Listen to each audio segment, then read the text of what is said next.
Hogwarts, The Return of Turmoil. This video is purely for entertainment and does not infringe on copyrights or laws. The rights to the novel and image belong to the original author. We do not claim ownership. Don't like waiting and want to listen to this fanfic in full now? Subscribe to our Patreon, where you'll find the best fanfics. Chapter 176 Professor Charles' Decision. Professor Charles, are you going to resign? Maureen frowned. Yes. Professor Charles put away the textbooks on the desk, waved his wand again, and wiped the words on the blackboard. But why? Maureen asked. Professor Charles stopped, looked at Maureen's eyes of different colors, and said, "Someone must do this, Maureen, you should know. Do you want to deal with Payengard's painting alone? No one is more suitable than me. The Ministry of Magic has already replied to the principal. They politely rejected the suggestion of Principal McGonagall and believed that this matter was unreliable. In fact, this matter was expected.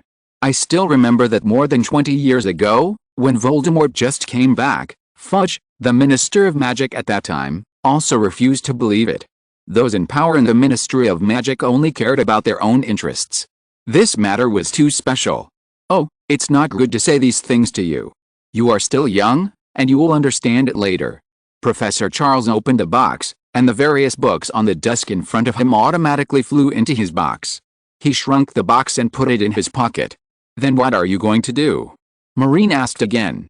"Go all over the country and even the world to find Payengard's paintings, find them and destroy them. His paintings are easy to identify, but because there are many paintings handed down, this is a difficult task," Professor Charles said. "But he has a time converter.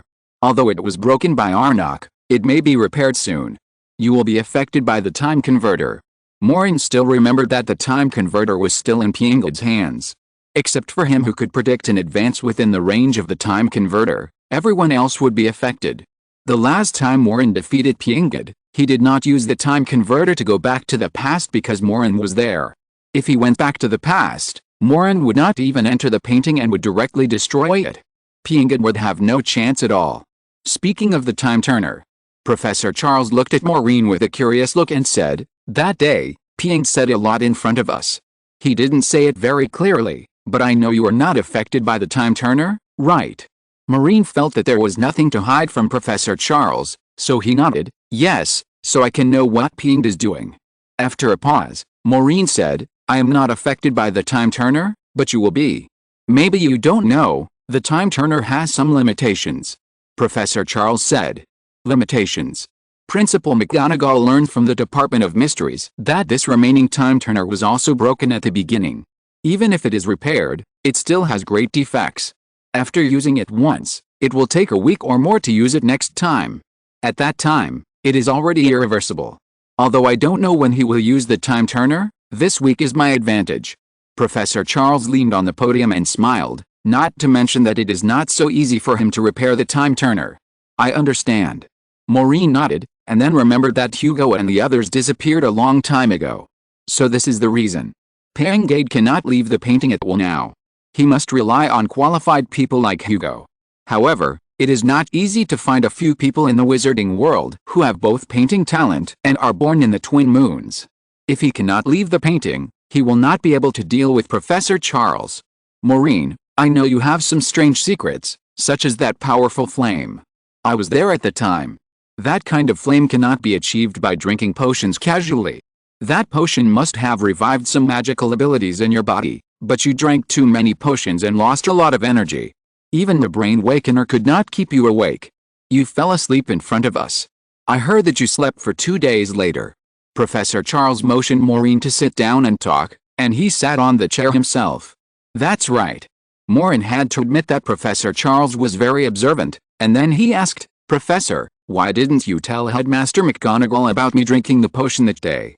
Professor Charles smiled. "I didn't tell the headmaster that day because of that gentleman named Arnok Agrippa. He is very familiar with you, and he knows Dumbledore, and he was able to work with Dumbledore to entangle Payengard for so long. You know, the people in the paintings rarely learn such powerful magic. I can't deal with Payengard myself, so I think his identity is not simple. At least the real Mr. Agrippa must have taught his portrait some magic." After a pause, Professor Charles continued, "This is very telling. The real Mr. Agrippa should know the secret in your body. If this secret is the key to defeating Ping, I think it's better to cover it up for you. It's not that I don't believe the headmaster or other professors, but Ping can travel through any painting, and he has many ways to eavesdrop on them on how to deal with certain of your secrets. The fewer people who know your secrets, the safer you will be. Professor Charles was very thoughtful. It was unwise to let more people know Maureen's secret while Ping was still outside. Thank you, Professor. Maureen thanked him. This was the reason why he didn't tell the headmaster about these things. You're welcome. We all need to be vigilant. I have checked the Hogwarts castle thoroughly. There are no paintings of Ping. I have added a magic to the protective magic of Hogwarts to identify Ping's paintings.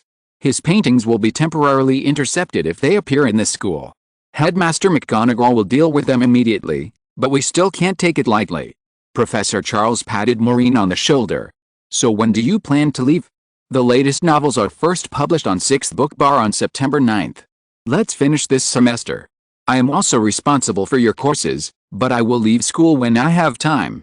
For example, I will go to the Wizard Art Museum in Edinburgh in the afternoon. There is a painting by Pangard there. I will find a way to check it out. Professor Charles said politely. How are you going to get it? Maureen asked curiously. Using dishonorable means. Professor Charles shook his head helplessly. I have never done such a thing. To be honest, this is not my style. I need to survey the terrain first. Are you going to steal? Almost. I'm going to steal and replace. I imitated Pangard's painting. Professor Charles took out a painting from his suit pocket and enlarged it. This is another picture of football and Quidditch painted by Pangard. Of course it's fake. I can't create motionless characters, so I did a little bit of trickery. Those people playing football are drawn on Muggle paper. The Muggle paper is pasted on the wizard's canvas. If you don't examine it carefully, you can't tell the difference. The painting is a stadium with a capacity of 10,000 people. The motionless Muggles below are playing football, and the moving wizards above are flying around playing Quidditch. Okay, don't tell anyone. This is very risky. You should learn some painting techniques when you have time. Go to the next class. Keep it a secret for me. It's not easy to steal things from the Wizard Art Gallery. Wish me good luck. Professor Charles put away the fake painting and smiled at Maureen. Chapter 177 Hut. It's a pity. Although I'm not interested in Muggle studies, Professor Charles is a great professor. Hugo said regretfully. Since he knew the truth, his Professor Charles phobia has been cured. Maureen agreed with Hugo. Although he was confused in Muggle studies and still couldn't figure out the difference between a TV and a printer, Professor Charles was the least likely to make things difficult for students among all the professors. Otherwise, it would be almost impossible for Muggle-blind people like Maureen and Hugo to pass their homework. Maureen, Professor Kane asked you to go. He said your grandfather is here to see you. Jamie said as he walked into the dormitory. Okay, Jamie, thank you. Maureen hasn't told Grandpa Alton about this yet, but Principal McGonagall must have written to every parent in a responsible manner. Last time Maureen was attacked in the Hogwarts train, and now he heard that he encountered an old monster in a painting. With Alton's temper, he would definitely come in a hurry. So is it true? Maureen, are you okay? As soon as Maureen saw Alton, Alton couldn't wait to pull Maureen over and check him, fearing that Maureen had lost a hair. Almost. Maureen said with a smile. You kid. Alton rubbed Maureen's head and said lovingly, you are always restless. I'm glad you're okay. You guys talk first. I still have to go to class. I have already told Mr. Walker about the specific situation, Maureen. Professor Kane left the faculty office, leaving only Maureen and Alton. Tell me the details of the specific things. Alton said seriously. Maureen hesitated for a moment, then told him about his heterochromatic eyes, magic in his body, time converter, and dragon flame cold repellent. He didn't tell the principal about these things, but he had nothing to hide from his grandfather. He just concealed the matter of Arnok. Although Arnok was a good person, Alton would definitely not allow him to sneak out of school to see Arnok every time, so he decided not to tell him for the time being. Don't worry, Grandpa. That being won't do anything to me for the time being. He can't enter the school either. I won't get into trouble. Maureen didn't want to worry his grandfather too much. The last incident at Hogwarts made Alton nervous. This time he looked even more nervous. That can't be taken lightly. You have to promise me that you will write me a letter every week at school and tell me immediately if there is anything unusual. Alton said seriously. I know. Maureen said helplessly. He already regretted telling his grandfather these things because his grandfather would be very worried about his condition. Maureen didn't want his grandfather to worry too much about him. Alton told him a lot of things again, and Maureen could only listen carefully. In the end, he accompanied Alton around the school and then sent his grandfather away from school. On Sunday morning, Maureen came to the end of the corridor on the 7th floor again. He wanted to find Arnold to ask about the matter clearly and get some dragon flame cold repellent to protect himself. This thing was too important for Maureen. I need to enter the painting. Maureen kept thinking in his heart. About 2 minutes later, an inconspicuous door appeared on the wall of the corridor. It looked like a broom closet, tattered and shabby. Maureen opened the door and found himself back in the gallery. Great, then Mr. Arnold, where are you? Maureen looked around to admire the paintings, and then quickly walked to the picture of the ladder to heaven. Silly boy, you are 1 minute late. Arnold was already waiting for him in the painting. It's only 8:40 now. Didn't we agree to 9 o'clock? Maureen spread his hands. He had arrived early. Stop talking nonsense, come in quickly, I still have to go back to play mahjong with others. Arnold said impatiently. Mahjong? What a weird name, what is it? Maureen couldn't help asking. It's a Muggle game that pleases the body, mind and brain. I learned it from the Orientals. You don't understand it even if I tell you. Hurry up. Arnold urged. Maureen stepped into the painting, and his eyes were blocked by white clouds. Then, in the blink of an eye, he appeared in the ladder to heaven, with steps under his feet. I want to go to your Grand Canyon, right? I remember you said there's a cave there, and your paintings are in the corridor. Maureen vaguely remembered that road last time. The latest novels are first published on the 69th book bar. Why bother? Just follow me. Arnak grabbed Maureen's hand. Before Maureen could react, he felt his eyes go black and his body spun around randomly. When he could see the situation clearly, he appeared in another painting. I forgot that the people in the painting can instantly return to their portraits. Maureen thought it was really convenient for the people in the painting to go home. This is an elegant living room, with a spotless floor. There are 2 blue and green cushions on the comfortable and soft sofa. A kitten is curled up on the sofa and meows comfortably. Go to the toilet. Arnak pointed to the toilet next to the stairs. Oh, I'm not in a hurry, Mr. Arnak. Maureen said politely. Whether you are in a hurry or not, go quickly, I'm going to be late. Arnak urged unhappily. Maureen walked towards the toilet reluctantly. After opening the door of the toilet, he was surprised to find that he was standing on the wall. The living room in front of him was exactly the same as the living room in the painting, but there was a crystal ball floating on the table next to the sofa. The crystal ball was slowly rotating, and the smoke inside was flickering. Maureen jumped down from the 1-meter-high wall and turned around. He had left the painting, just like he usually left the entrance of Gryffindor. The painting was a door, just like the one of the fat lady. Well, my mission is accomplished. Goodbye. Arnold made a face at him in the painting, and then left through the living room door, probably to play mahjong. Oh, you're here, Maureen, would you like a cup of hot cocoa? I made it myself, you'll like it. A kind old woman came in with 3 cups. She had a pair of gem-like green eyes. The young eyes formed a sharp contrast with her old face. Like Arnold, the eyes look very energetic. Chapter 178 The same person. Hello, do you know me? Maureen said in surprise. He had never seen this old woman before. Of course I know you, we have a long history. The hot cocoa in the old woman's hand slowly flew to Maureen. Maureen quickly caught it. The aroma of hot cocoa filled his nose. He really liked this taste. Thank you, but I don't know who you are. Maureen hesitated. Look at my memory, I even forgot to introduce myself. You know my old man, that old and frivolous Arnak is my husband. My name is Rhea.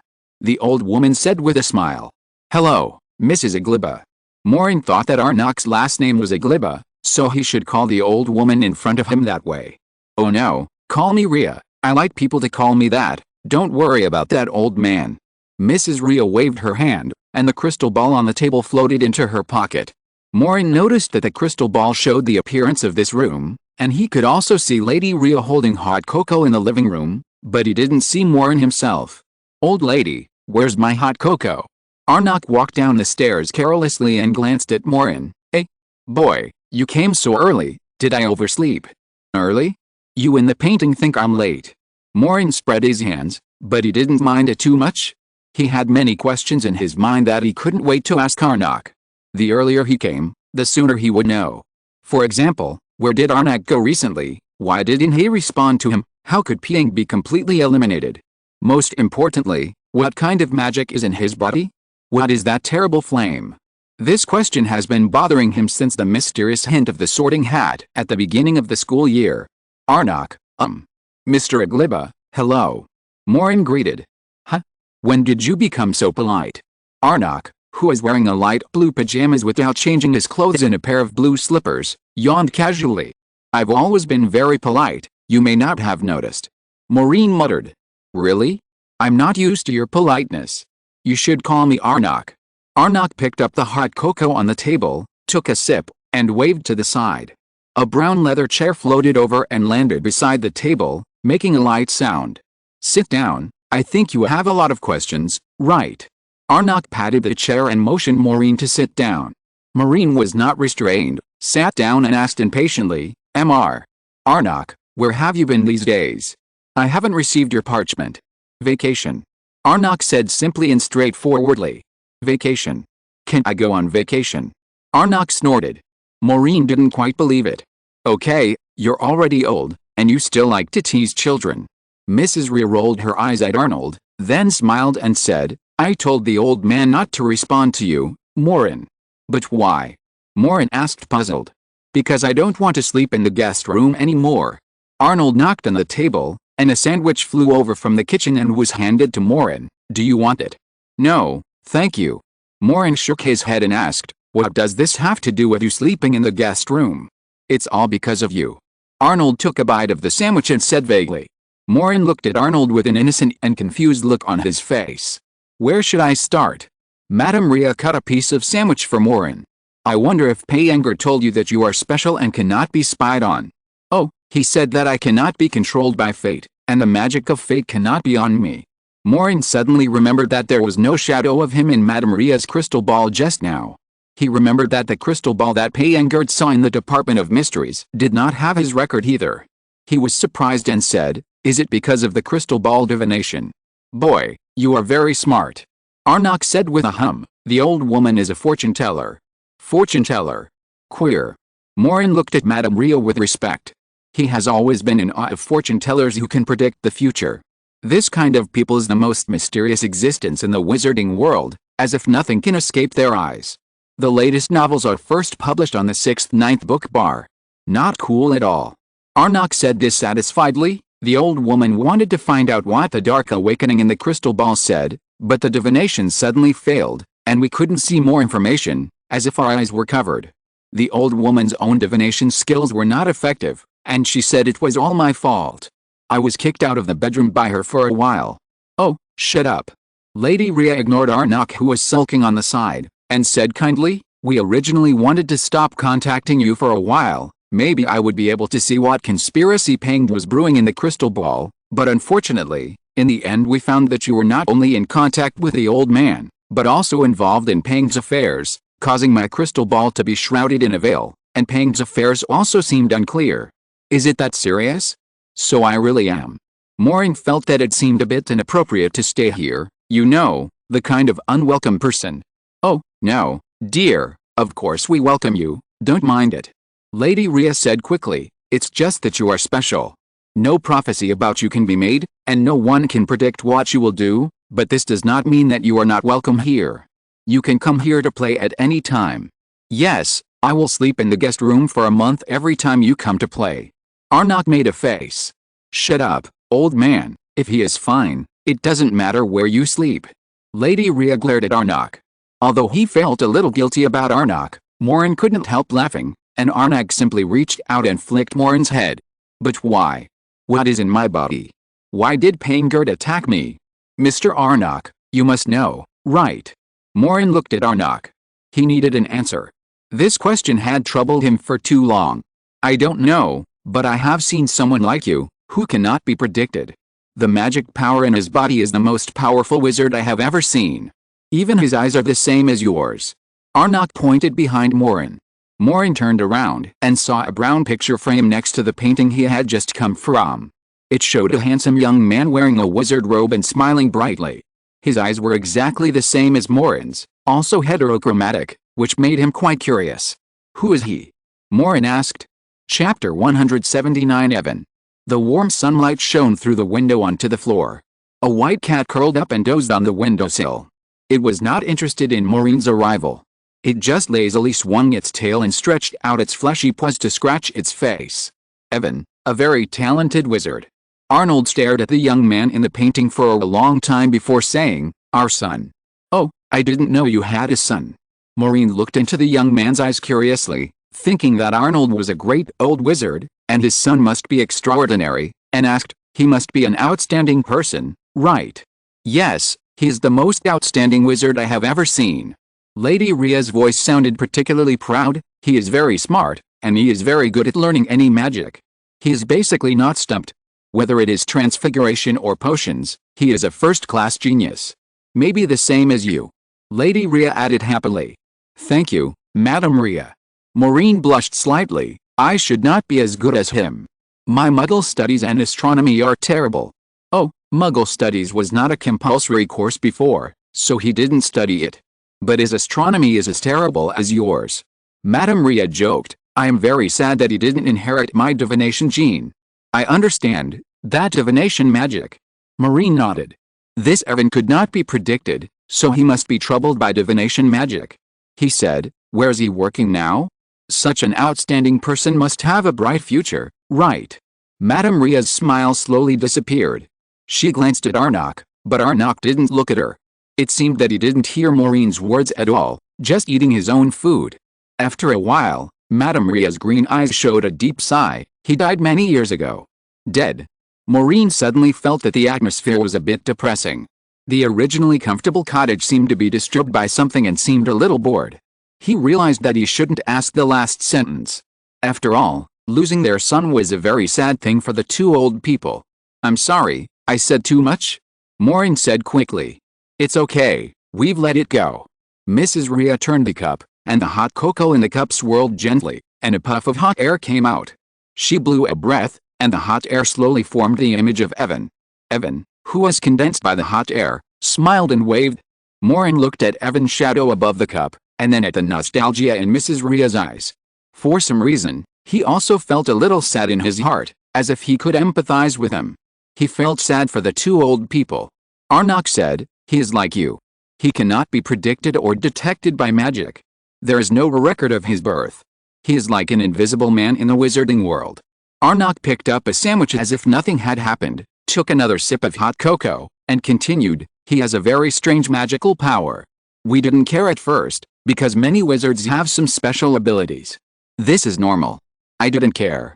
I thought he was very good and could handle it himself, but..." Maureen listened to Arnok quietly. Arnok's voice was very calm, but Maureen could hear another meaning. An old father who lost his son was hiding his longing for his son. This tone was not like Arnok, who giggled and teased Maureen like an old naughty boy. He really wanted to know how this young man died, but he felt that he shouldn't continue asking. It would not be good to touch the scars of the two old men. But Arnok continued to talk on his own. He didn't control the magic power well, and was controlled by magic. He became very, how to say it? Out of control. Many wizards and muggles, no one could stop him. He was too powerful and created unimaginable disasters. When I rushed over, it was already. Maureen's heart was involuntarily fluctuating. He listened to Arnok's calm tone, but his heart was no longer calm.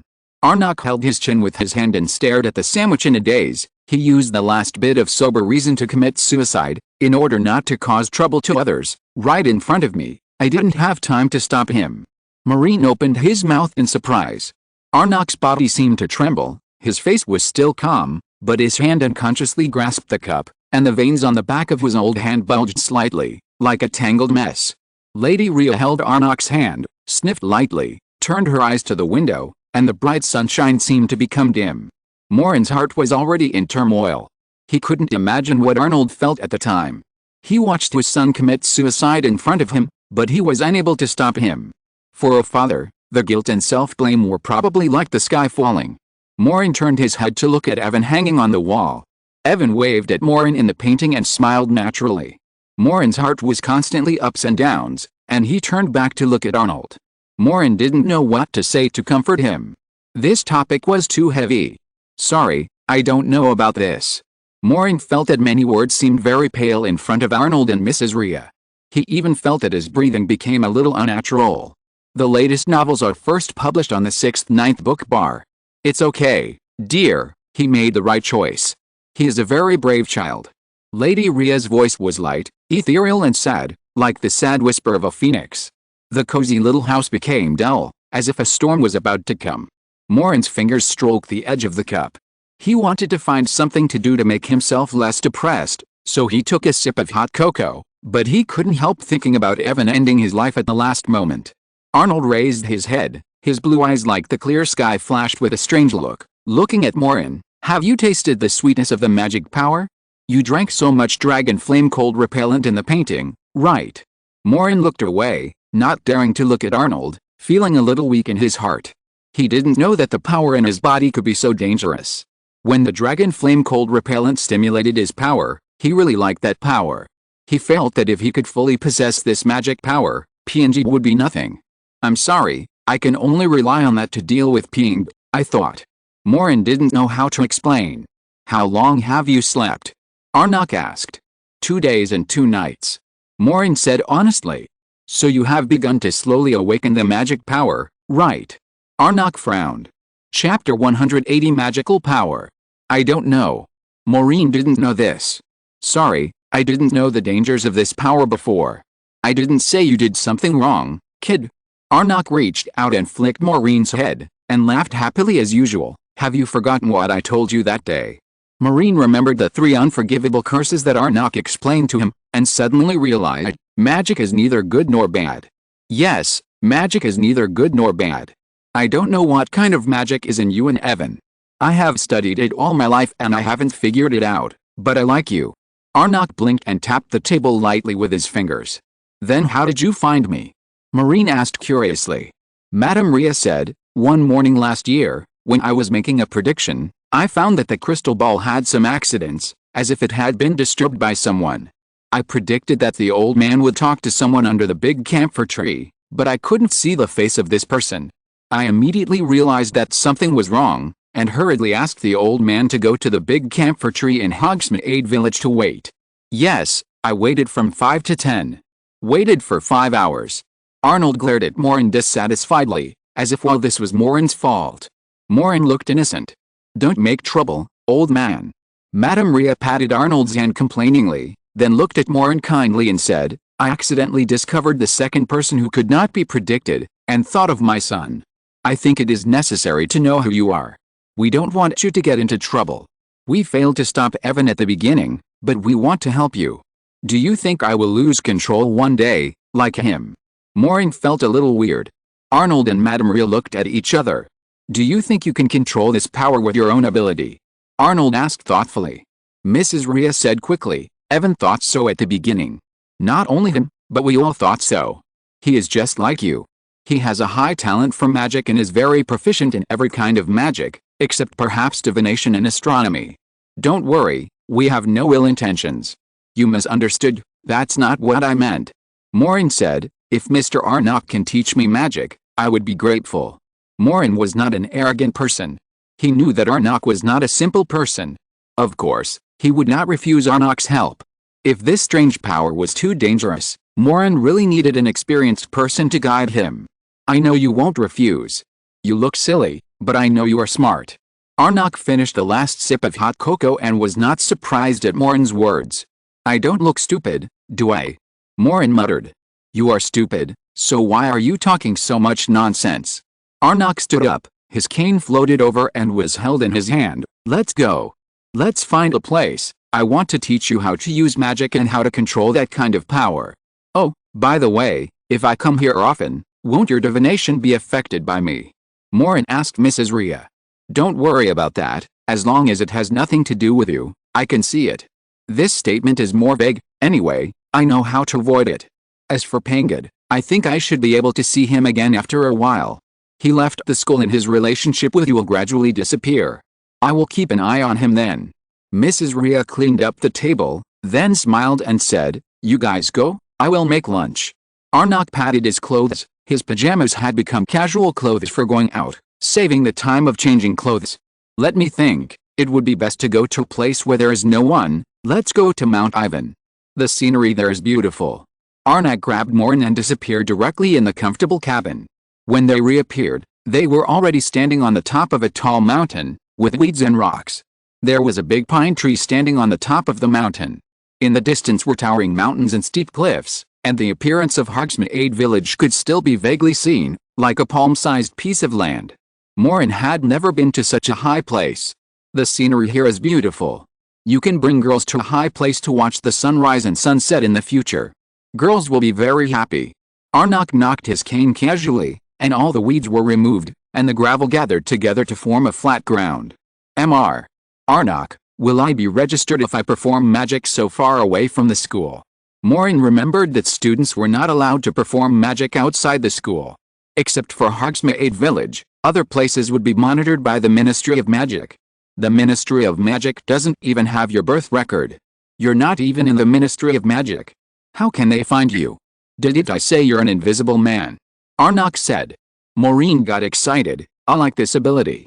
Yeah, if you can survive. Arnok pouted. Give me some confidence. Don't I have your help? You're so amazing, aren't you? Maureen was optimistic. Arnok tapped his cane, and a comfortable sofa chair appeared on the top of the mountain. He sat down leisurely, crossed his legs, and said, You're quite good at talking. Then are you going to teach me how to control that power? Maureen asked. Dragon Flame Cold Repellent.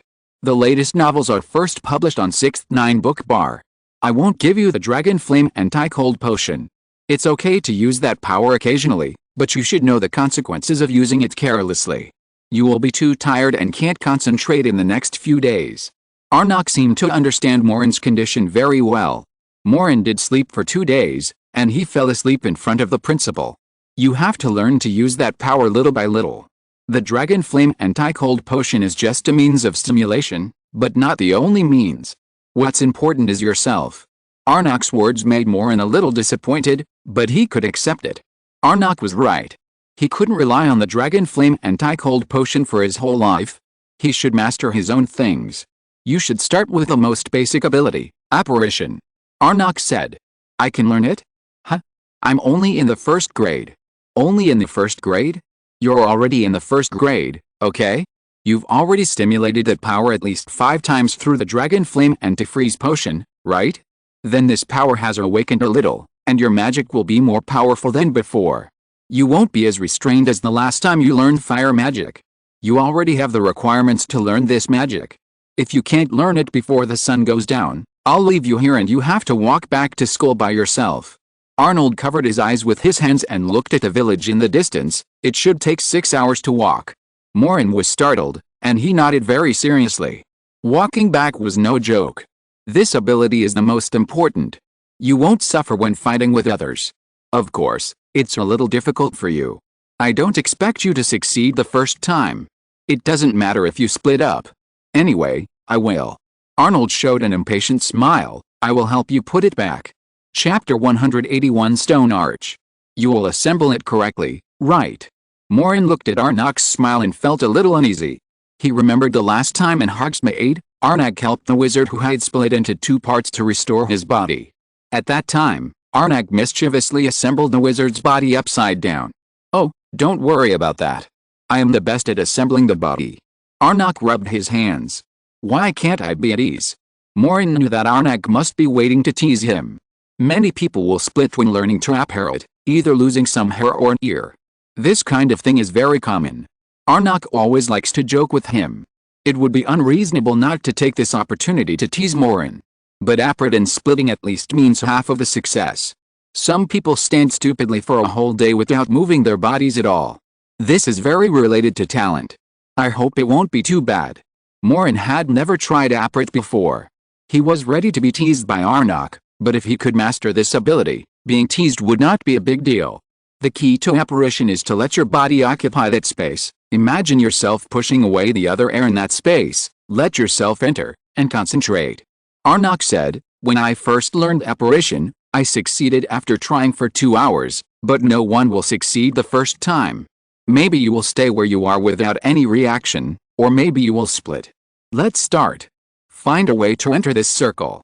Arnok chuckled and drew a golden circle on the stone slab. I know you can split.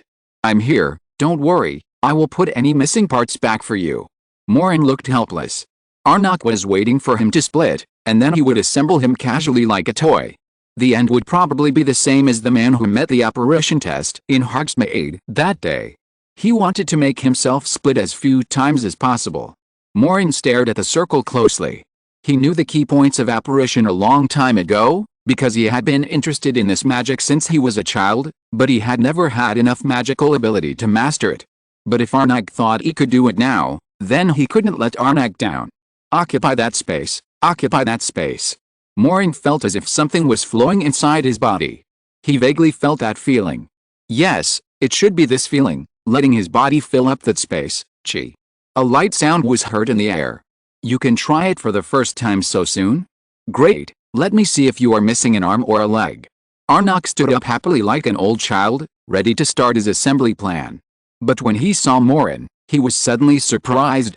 It's really magical, I like this magic. Maureen looked at his body in amazement. He appeared intact in the golden circle that Arnok drew for him. How could it be? Arnok pulled his beard and almost pulled it off. He never expected that Maureen would succeed on the first try. No one can succeed on the first try. At least they have to lose some hair. How could you? Arnok carefully checked the place where Maureen stood before the apparition, but did not find any hair. Maureen's apparition was too perfect. I thought you should be happy. Maureen grinned. Anyway, I am very happy. It turns out that apparition is so simple. Oh, of course I am happy, very happy. I have never been so happy. Arnok pouted. His expression was extremely disappointed, and it had nothing to do with the word happy. He also made a face. Arnok, is there a distance limit for apparition? Maureen tried again and apparition returned to the original place. Yes, it has something to do with your magical ability. At least you can't think of apparition to the moon, right? The farther you apparition, the less safe it is. It is best to apparition to a place you have been to or can see. Don't try to show up easily in a place you have never been to. Arnok sat down and said. Why? You don't want the toilet to be right under your feet when you come out, do you? Arnok glanced at Maureen. Oh. Forget it. Most people choose places they have been to before or can see when they apparate. If you want to apparate to a place you have never seen, you must be careful. It is not recommended to try. This is the special emphasis of apparition. I brought you to this place because the view here is wide. You can try any place you see.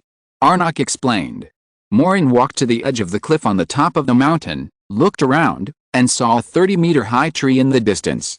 He took a step, turned around and disappeared in the same place. When he reappeared, he was already standing on the treetop. The branch trembled slightly, and soon stabilized. This feeling is really good, I will try it more. Maureen rushed around in the woods, disappeared and reappeared. He saw a huge red-eyed black falcon in the sky. The wings were 2 meters long when they were spread out. He thought that he was actually standing on the back of the red-eyed black falcon. Great!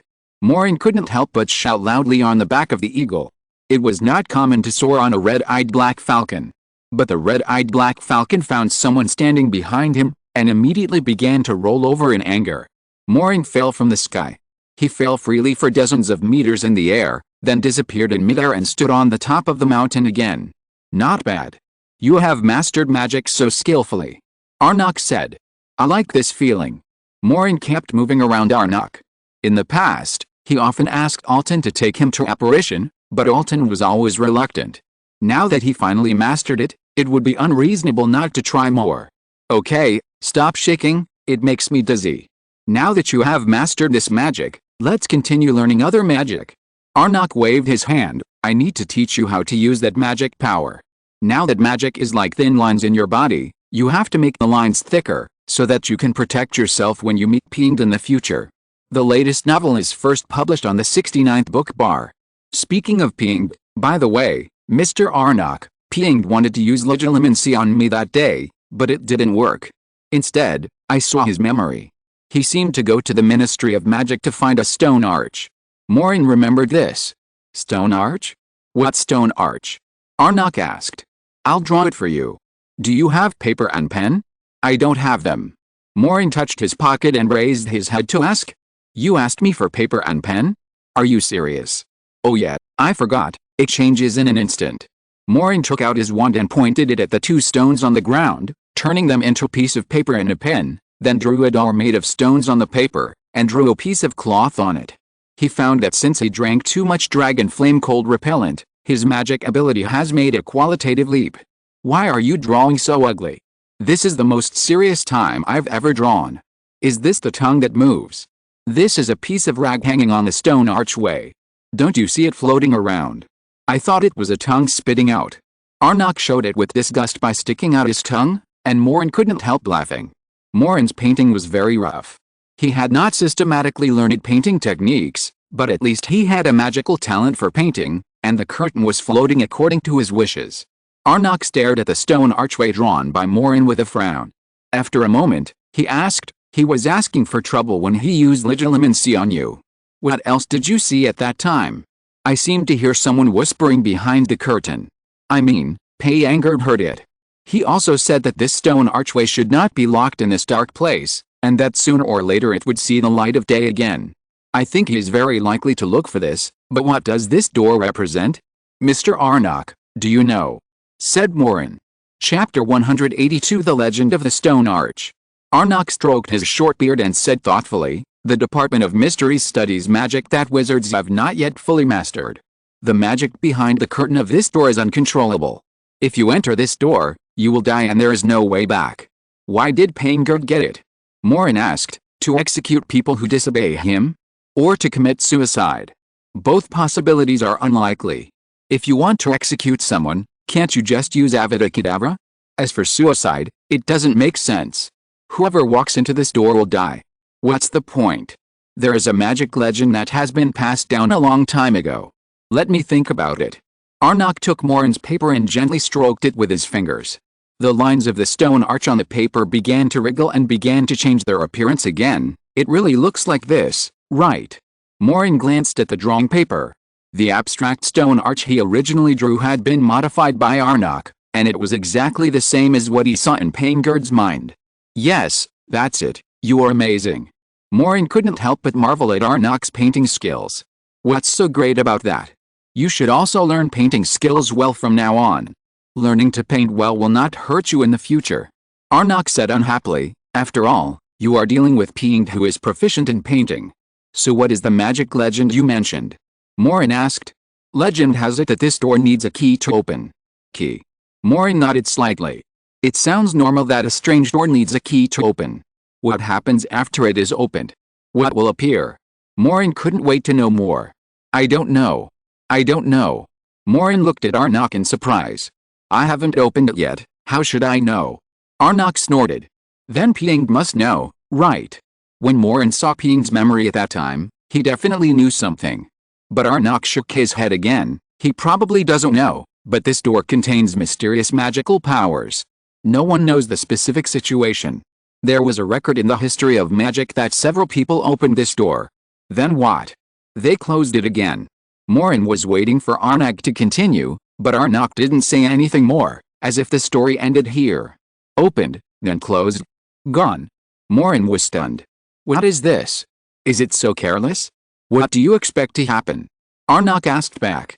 Maureen enlarged a small stone on the ground, then sat on the stone and said, shouldn't there be a big riot in the wizarding world? Countless people died, and mankind was almost destroyed, and then a great hero rose up to suppress the riot, leading the righteous wizards to defeat the few black wizards who opened the door. Oh yes, this great hero finally closed the door, and the world was clear again.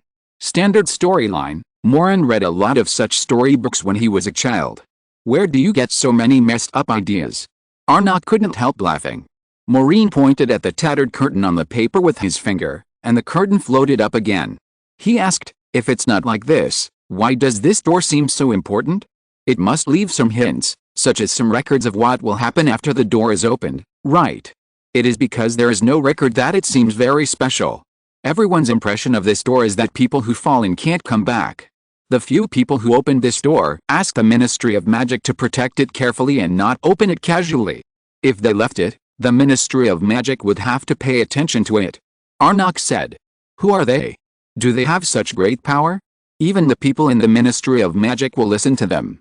Maureen was very curious. Arnok said mysteriously, "Aren't the 4 founders of Hogwarts capable enough?" Maureen was surprised and said, "Are you saying that the people who opened this door are the 4 people from our school? Godric Gryffindor, Helga Hufflepuff, Rowena Ravenclaw and Salazar Slytherin, the 4 most outstanding wizards of the time, founded Hogwarts. Given their status, if they attach so much importance to this door, then the Ministry of Magic must be cautious."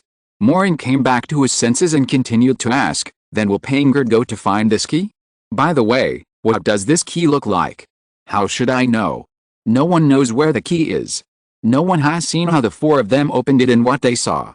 But if the 4 of them don't want anyone to open this door, they naturally have their reasons." Arnok spread his hands. Maureen looked at the plain and simple door on the paper. It couldn't even be called a door at all. There were no walls around to support it, as if it would collapse at any time. He added, "Paingard has lived for hundreds of years. He may know more than us. Maybe he already knows the whereabouts of the key." "That's not necessarily true," Arnok said disdainfully. "Who says that the longer you live, the more you know? If he wants to open this door, he has to get out of the painting first.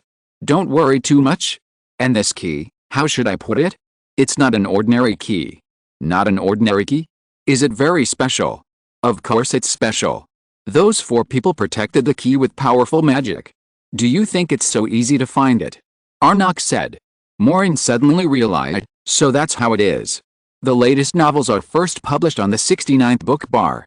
But, Arnok thought of something and didn't continue. "But what?" Maureen asked. "No matter what, first master the intermediate transformation spell, and try to turn this stone into a white cat." Arnok changed the subject. "But what?" Maureen wanted to change the subject. "If you don't turn this stone into a white cat before the sun sets, I will turn you into a black cat. Why do you always like to threaten me?" Maureen muttered. "Threats make people progress." Arnok did not tell Maureen what this stone door meant, and Maureen did not continue to ask. Although Paingard may still be waiting for rebirth in a certain painting, Maureen is not afraid of anything. With Arnok's guidance, his magic ability has improved by leaps and bounds. Maureen's life gradually returned to normal. In fact, it can't be said that it is not normal. Anyway, he often sneaks out of school to learn magic with Arnok. Even if it is poker's Quidditch training, he will find excuses to be absent. For him, learning magic is much more important than Quidditch. He found that the magic he cast was becoming more and more handy.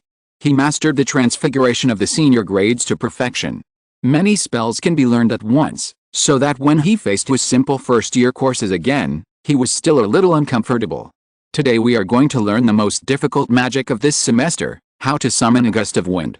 In the charms class, the short Professor Flitwick sat on the podium and explained to everyone the key points of waving the wand, and then said, "This is very difficult for you first-year students. It's good enough if the wind you summon can blow a piece of paper. The spell is there is no wind out of thin air. Whoever can blow a piece of paper 1 meter away will be considered to have done an excellent job in this class." The wind spell. Maureen, who was sitting at the back of the classroom, shrugged his shoulders, then lowered his head to continue reading the book he borrowed from the library. If you're listening to this novel on a channel other than Fanfic World, it means they downloaded and uploaded it without effort. We cordially invite you to visit our channel, Mundo Fanfic Novelis. There you'll find the original version of this story and you can explore many other novels of various genres.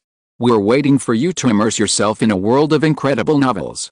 Chapter 183 Magical Talent. It's just blowing a piece of paper. It doesn't look difficult. Hugo pointed at a piece of paper on his desk with interest. Nothing can stop a breeze. The paper didn't even move. Hugo tried more than 10 times, but the wand couldn't produce any wind. He was so angry that he blew a breath to blow the paper away, but the paper he blew with his mouth didn't meet the requirements. "I said it wrong. This is too difficult." Hugo changed his words in frustration. "Yes, it's a bit difficult. There's nothing can stop a breeze." Lily's spell made the paper move weakly by 1 centimeter.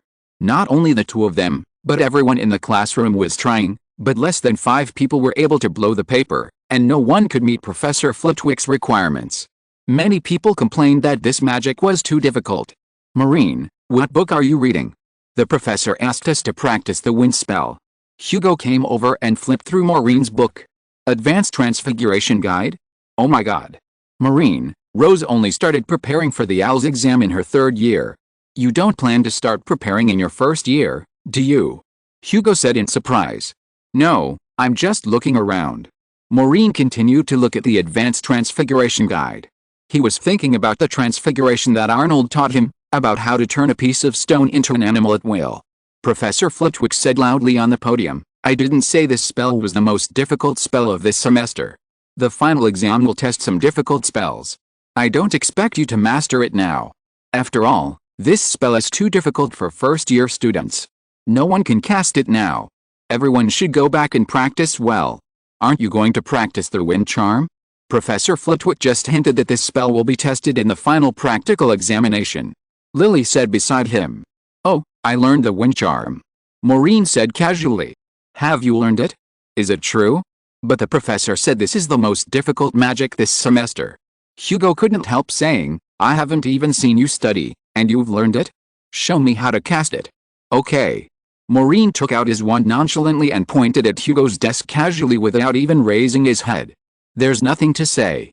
A huge gust of wind swept in from the back of the classroom, and everyone exclaimed, and was blown all over the place by the wind. Everyone's books flew all over the classroom, and Professor Flitwick, who was sitting on the podium, was blown under the table without even reacting. After the strong wind passed, everyone turned their heads in doubt and stared at Maureen. What happened?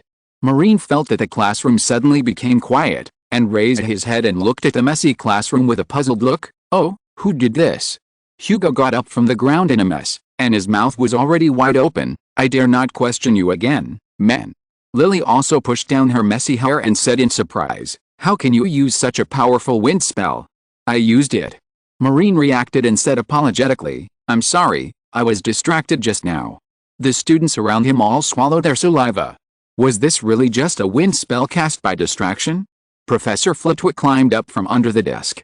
He was just instructing others to cast spells, but he was blown down by the sudden wind before he could react. Very good, very good. I guess this wind was cast by Maureen. Professor Flitwick was not angry. He was always good-tempered. When the strong wind appeared in the classroom, he immediately knew who the culprit was. Yes, Professor, I'm sorry, I didn't stop. Maureen touched the back of his head awkwardly, looking innocent. Tisk tisk. I have never seen a 1st-year student use such a powerful breeze charm. This breeze charm is perfect. Even the spells of ordinary 6th-year students may not reach this level. Everyone should learn from Maureen. Gryffindor will give you 20 points for this breeze charm. Professor Flitwick picked up the broken glasses from the ground and touched the lenses with his wand. The lenses were restored to their original state. He waved his wand again, and the whole messy classroom was restored. Many students also looked at Maureen with envy. Maureen performed amazingly in charms and transfiguration for several weeks in a row, adding at least 150 points to Gryffindor. Every time the professor said that this spell was a bit difficult for 1st-year students, Maureen would use practical actions to tell the professor that this spell was really not difficult. But even though Maureen's talent was second to none, Arnold would always tease him badly. Sometimes when Maureen cast a lightning spell, Arnold would guide the lightning to Maureen, and then laugh out loud at the way Maureen's hair stood up. That's too much? Maureen tried hard to use his wand to smooth down his burnt and upright hair. His hair was already smoking. I can guide your lightning back, and so can others. You should think about how to resist me. Besides, Arnold still laughed, your explosive hairstyle is very unique. Are you really not going to consider changing it? Oh, thank you. I like my original hairstyle. It's like a gust of wind and lightning. Maureen took advantage of Arnold's laughter and pointed at Arnold to launch a dark blue wind and lightning magic. But Arnold didn't move at all. The lightning turned in the air and struck Maureen himself. Maureen was startled and jumped away quickly. The blue lightning smashed the rocks on the ground directly. Not enough, not enough, your magic is still not proficient enough. Arnold didn't take Maureen's magic seriously at all. According to Arnold, the dangerous magic power in Maureen's body has begun to awaken a little, which means that it is not a big problem for Maureen to cast some high-grade magic. Unfortunately, when facing Arnold, Maureen always gets no benefit. He is a genius in school, but he will have to stand in front of Arnold. Can you give me some confidence? Maureen sat on the stone, looking depressed. You can pretend to be hit by my spell to encourage me. Silly boy, it's not appropriate for you to find confidence from me. Arnok knocked on the crutch, and the stone where Maureen sat suddenly squirmed, stretched out 2 tentacles, and grabbed Maureen. Swish!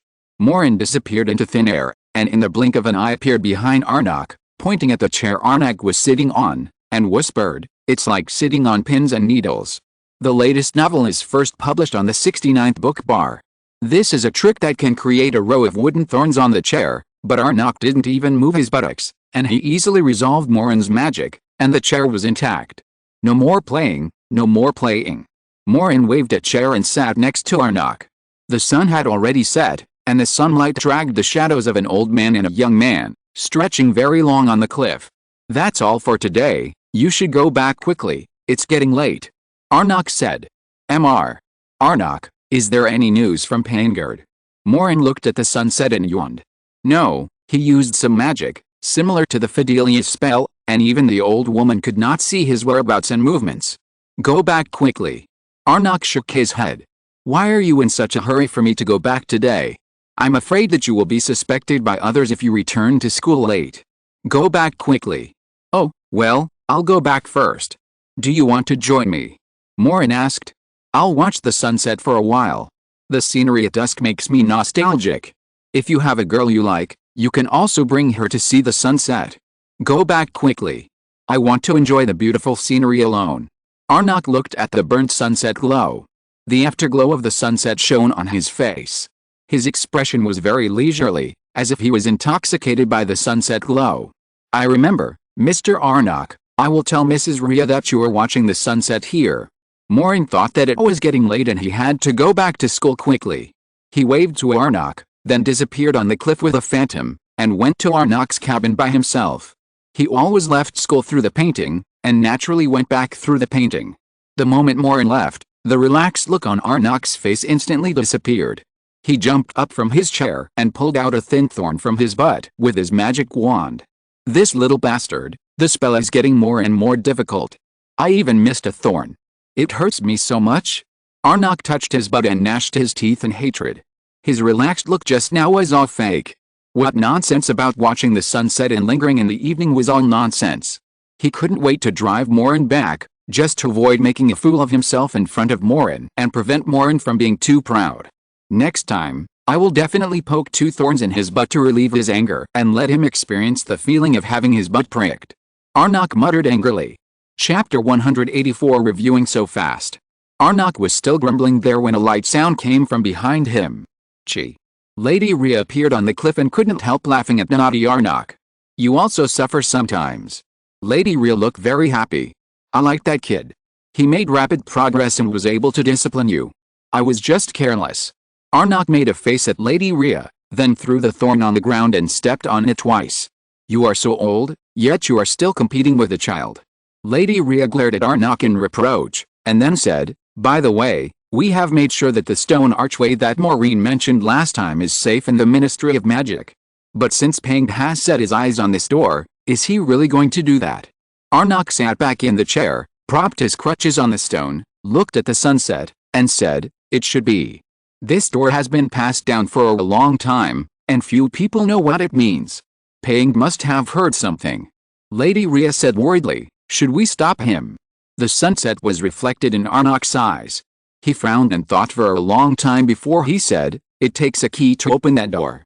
If Pang really wants to open that door, he must find the key first." "Do you know where the key is?"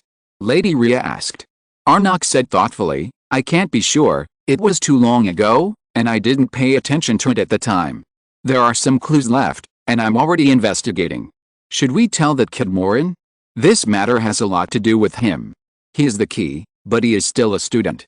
With Paingard's ability to collect intelligence everywhere, it would be bad if he found out something. Let's not tell him for now," Arnok said. "That's right, he is just a first-grade kid, inexperienced." Lady Rhea nodded. Arnok thought of the so-called first-grade Maureen, and looked at the thorn on the ground again. His butt was still aching, and then he curled his lips. If anyone still thinks he is a first-grade kid now, that's stupid. For 2 consecutive months, Maureen studied magic with Arnok. He often had to deal with Arnok's teasing and fight back a few times, but Maureen didn't get any advantage. Or even if he got the advantage, he didn't know it. But it is undeniable that while Maureen was teased by Arnok, he also understood the weaknesses of his magic. Arnok would guide him in time on how to avoid his magic being cracked and teach him how to deal with other people's spells from different angles. Arnok's guidance made Maureen more and more proficient in controlling spells. Before he knew it, Maureen could even control the 5th grade spells.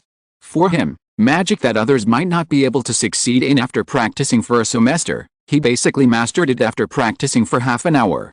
Just last month, Gryffindor defeated Ravenclaw with an absolute advantage and won this year's Quidditch Cup. James and Albus did not play, but the cooperation between Sweet and Maureen became a major killer of Gryffindor. The two of them replaced James and Albus and performed extremely well, becoming the focus of the audience. You can consider playing Quidditch after graduation. Really, you'll be unstoppable even as a beater. This is the first time I've seen someone score a point by using a bludger to hit the quaffle. Even though it had been several weeks, Hugo couldn't help but praise Maureen. In the match between Gryffindor and Ravenclaw, Maureen acted as a beater, and he was responsible for intercepting the restless bludgers. But his bludgers were even more terrifying.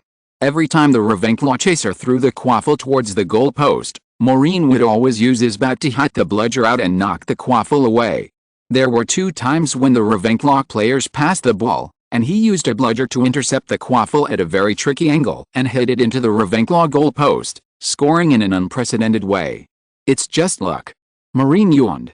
Actually, it had nothing to do with luck. He found that his eyes had become more and more strange recently. He could foresee the trajectory of any flying object. He even knew where the ball was flying when it was hit, and the direction of the players on the field was also within his expectations. Luck can't explain it. It's talent. Hugo said enviously. They had just finished a morning herbal class. The last 2 classes were originally for Muggle studies, but Professor Charles was not in school. He asked for leave for something, so the Muggle studies class was cancelled. The 2 of them had nothing to do, so they came to the lake outside the castle to bask in the sun.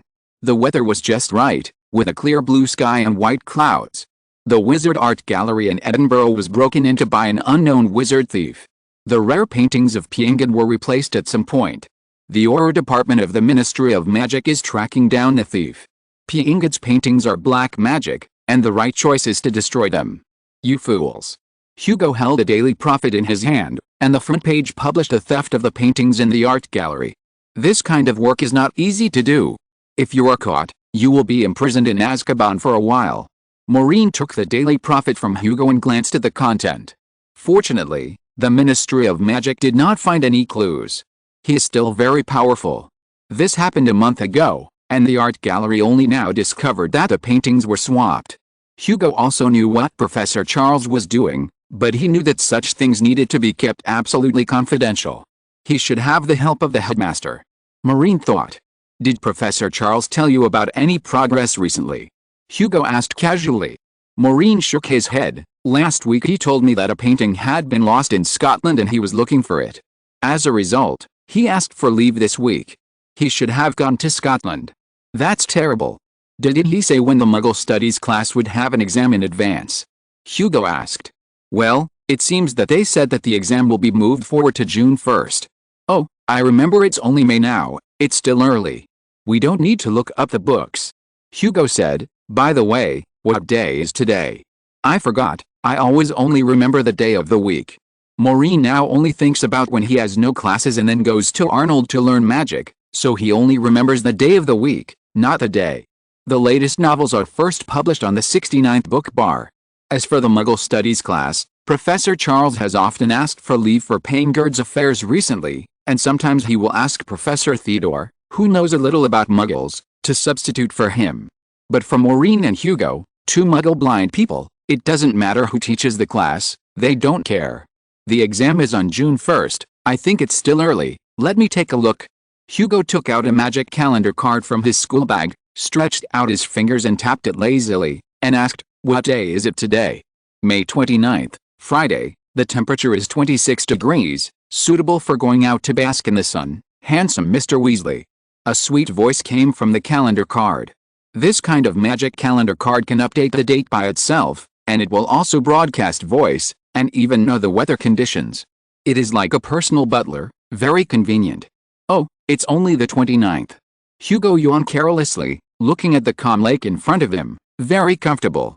The air suddenly became a little quiet, a gust of wind blew, rolled up 2 leaves, and swirled on the grass. There was also a crow flying slowly in the sky, leaving it cry. What day? May 29th. Maureen shuddered, and Hugo yawned halfway and suddenly held back. The two looked at each other, opened their mouths in shock, and the expressions on their faces were full of fear.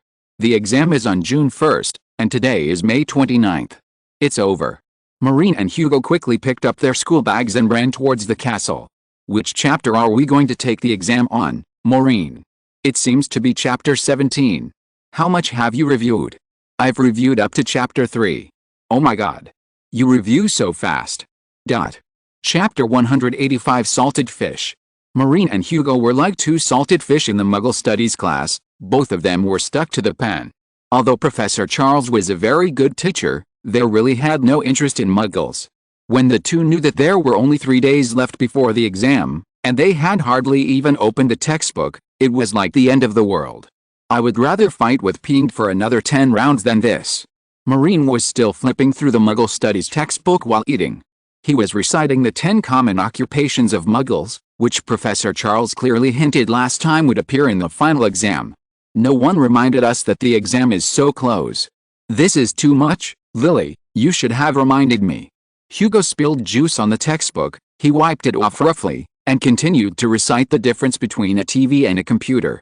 I don't have to take Muggle Studies, why do I care so much? Lily said nonchalantly beside him. But you have to take the test too. Come on, Hugo, I can do this level of test with my eyes closed, okay. Lily knew a lot about Muggle knowledge, and what she learned in the 1st grade was very basic Muggle knowledge. By the way, Hugo, you memorized it wrong. Computers are used to surf the internet, and TVs are not used to download pictures. So that's how it is.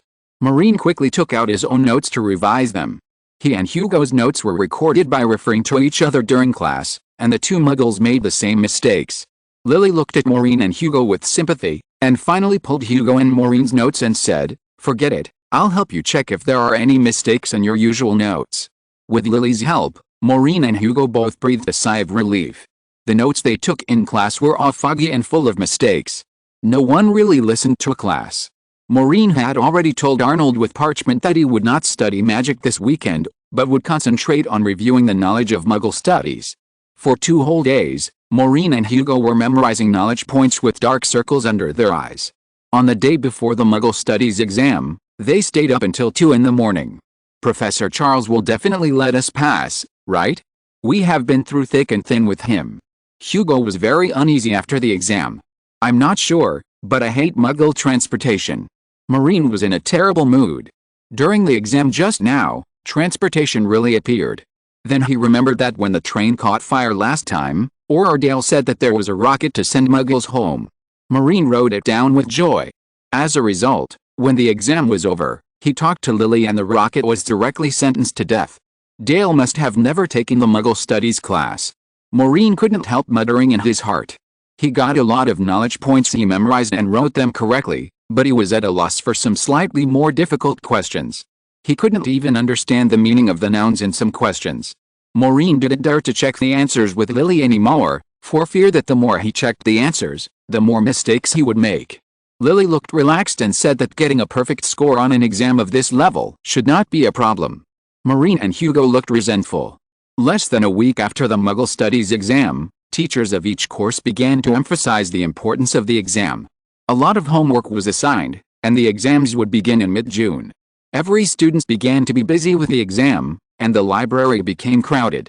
If you don't go to the library early to reserve a seat, you won't even be able to get a seat. However, apart from the Muggle Studies class, other courses were easy for Maureen. Even the boring history of magic was not difficult for him. He never rejected anything related to magic. As for the unfortunate astronomy, Maureen went to Arnag a week before the exam, hoping that Arnag and Madame Ria could give some help. Mr. Arnag, can you tell me how I should learn astronomy? I think I can still save it. Maureen said shyly. In his eyes, the star chart was terrible, even more of a headache than Muggle Studies. He could at least struggle with Muggle Studies and memorize some knowledge points to fill in some blanks, But he couldn't fill in the star chart correctly no matter how hard he tried. Haha, silly boy finally has a problem, right? Arnold laughed gloatingly.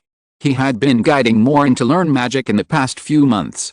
Maureen was a complete genius in learning magic and had never encountered a spell he didn't know.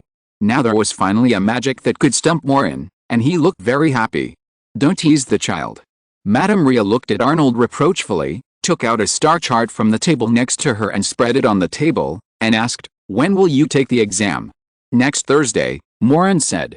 Madame Rhea gently stroked the crystal ball, and the smoke in the crystal ball began to slowly turn into another dark starry sky.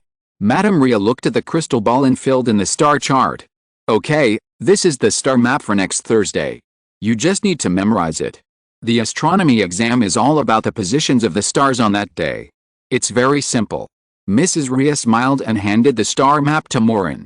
"Will you make no mistakes?" Maureen asked. "I'm not questioning you, but your prediction of the stars for next Thursday is related to me. Won't I interfere with you?" "Oh, this is not a prediction, it's a calculation. Planets and stars move at a certain speed and in a specific orbit every day. You just need to remember the movement cycles and orbits of the 9 planets, and it's easy to calculate the positions of celestial bodies next Thursday. How do you think Muggles launch rockets to explore the moon? They also know how to accurately calculate the flight orbit of the moon and when the probe is most suitable to enter the lunar orbit. Muggles use computers to calculate, and I can use a crystal ball." Mrs. Rhea waved her hand, and a plate of almond cookies flew from the kitchen and landed on the table. When Maureen heard the word rocket, he felt his mind was confused again. Thinking of Muggle studies, he felt a little sad. The latest novels are first published on 69shushu.com. So does that mean I can calculate it as long as I remember the planetary cycles? Maureen asked, picking up the star map. "Of course you can, but this method is thankless. You will probably pass the astronomy exam with a star chart, and as for those questions asking you to predict, just write whatever you want." Mrs. Rhea kindly reminded, "It will be wrong anyway." "Wrong?" Maureen was stunned. "But I know what will happen when Mars, the Moon and the Earth are 63 degrees apart. These books are all written. I still remember that there were 2 volcanic ash eruptions on the seabed of the Earth at that time. Believe me, what you remember about divination will be different from what actually happened." Mrs. Rhea seemed to have been accustomed to this matter. She continued, "The text you see in the book is one result, and the content you remember is another result. Unless you write the answer in the textbook like you usually do your homework, you will remember it wrong no matter how you remember it. If you don't believe me, open the textbook now." Maureen took out the astronomy textbook from his school bag in disbelief. He brought all the astronomy textbooks with him in order to ask for advice on astronomy. When he opened the book and took a look, he was stunned. It said, "When Mars, the Moon and the Earth are 63 degrees apart, a tornado will occur on a small island in the central Pacific Ocean." How could that be? I even spent an entire night memorizing the divination questions for astronomy. Maureen was unwilling to accept the answer, so I memorized them in vain. You can't be predicted by others, so you can't predict others, it's fair. Arnok said nonchalantly beside him. Then I won't have the same problem if I memorize the star map. Maureen asked.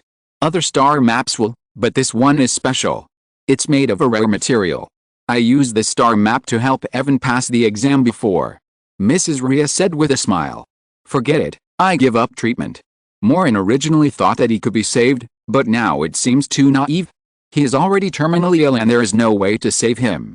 Chapter 186 Excellent Salted Fish. Maureen took a bite of a chocolate almond cookie, and then fed Doy another cookie. Doy ate it happily. Arnok looked at Doy with interest. I like your pet, a rare little guy, and very cute. But no one else in the school can see it. Except for me, there are only you two. Maureen touched Doy's head. Arnok and Mrs. Rhea could both see Doy, which surprised Maureen. We are different. Arnok handed a piece of breadcrumbs in his hand to Doy. Doy seemed to be getting familiar with Arnok and Mrs. Rhea these days. She quickly stretched out her little paw to take it and put it in her mouth. How is it different? Maureen asked curiously. Arnok and Mrs. Rhea looked at each other and their eyes exchanged. You will understand later. Arnok smiled and stretched out his hand to touch Doy's head. Doy cried twice comfortably. Arnok didn't say anything, so Maureen stopped asking and asked another question. What kind of animal is it? Maureen still didn't understand what Doy was. I'm not sure either. I think it took the initiative to find you, right? Arnok asked. That's right.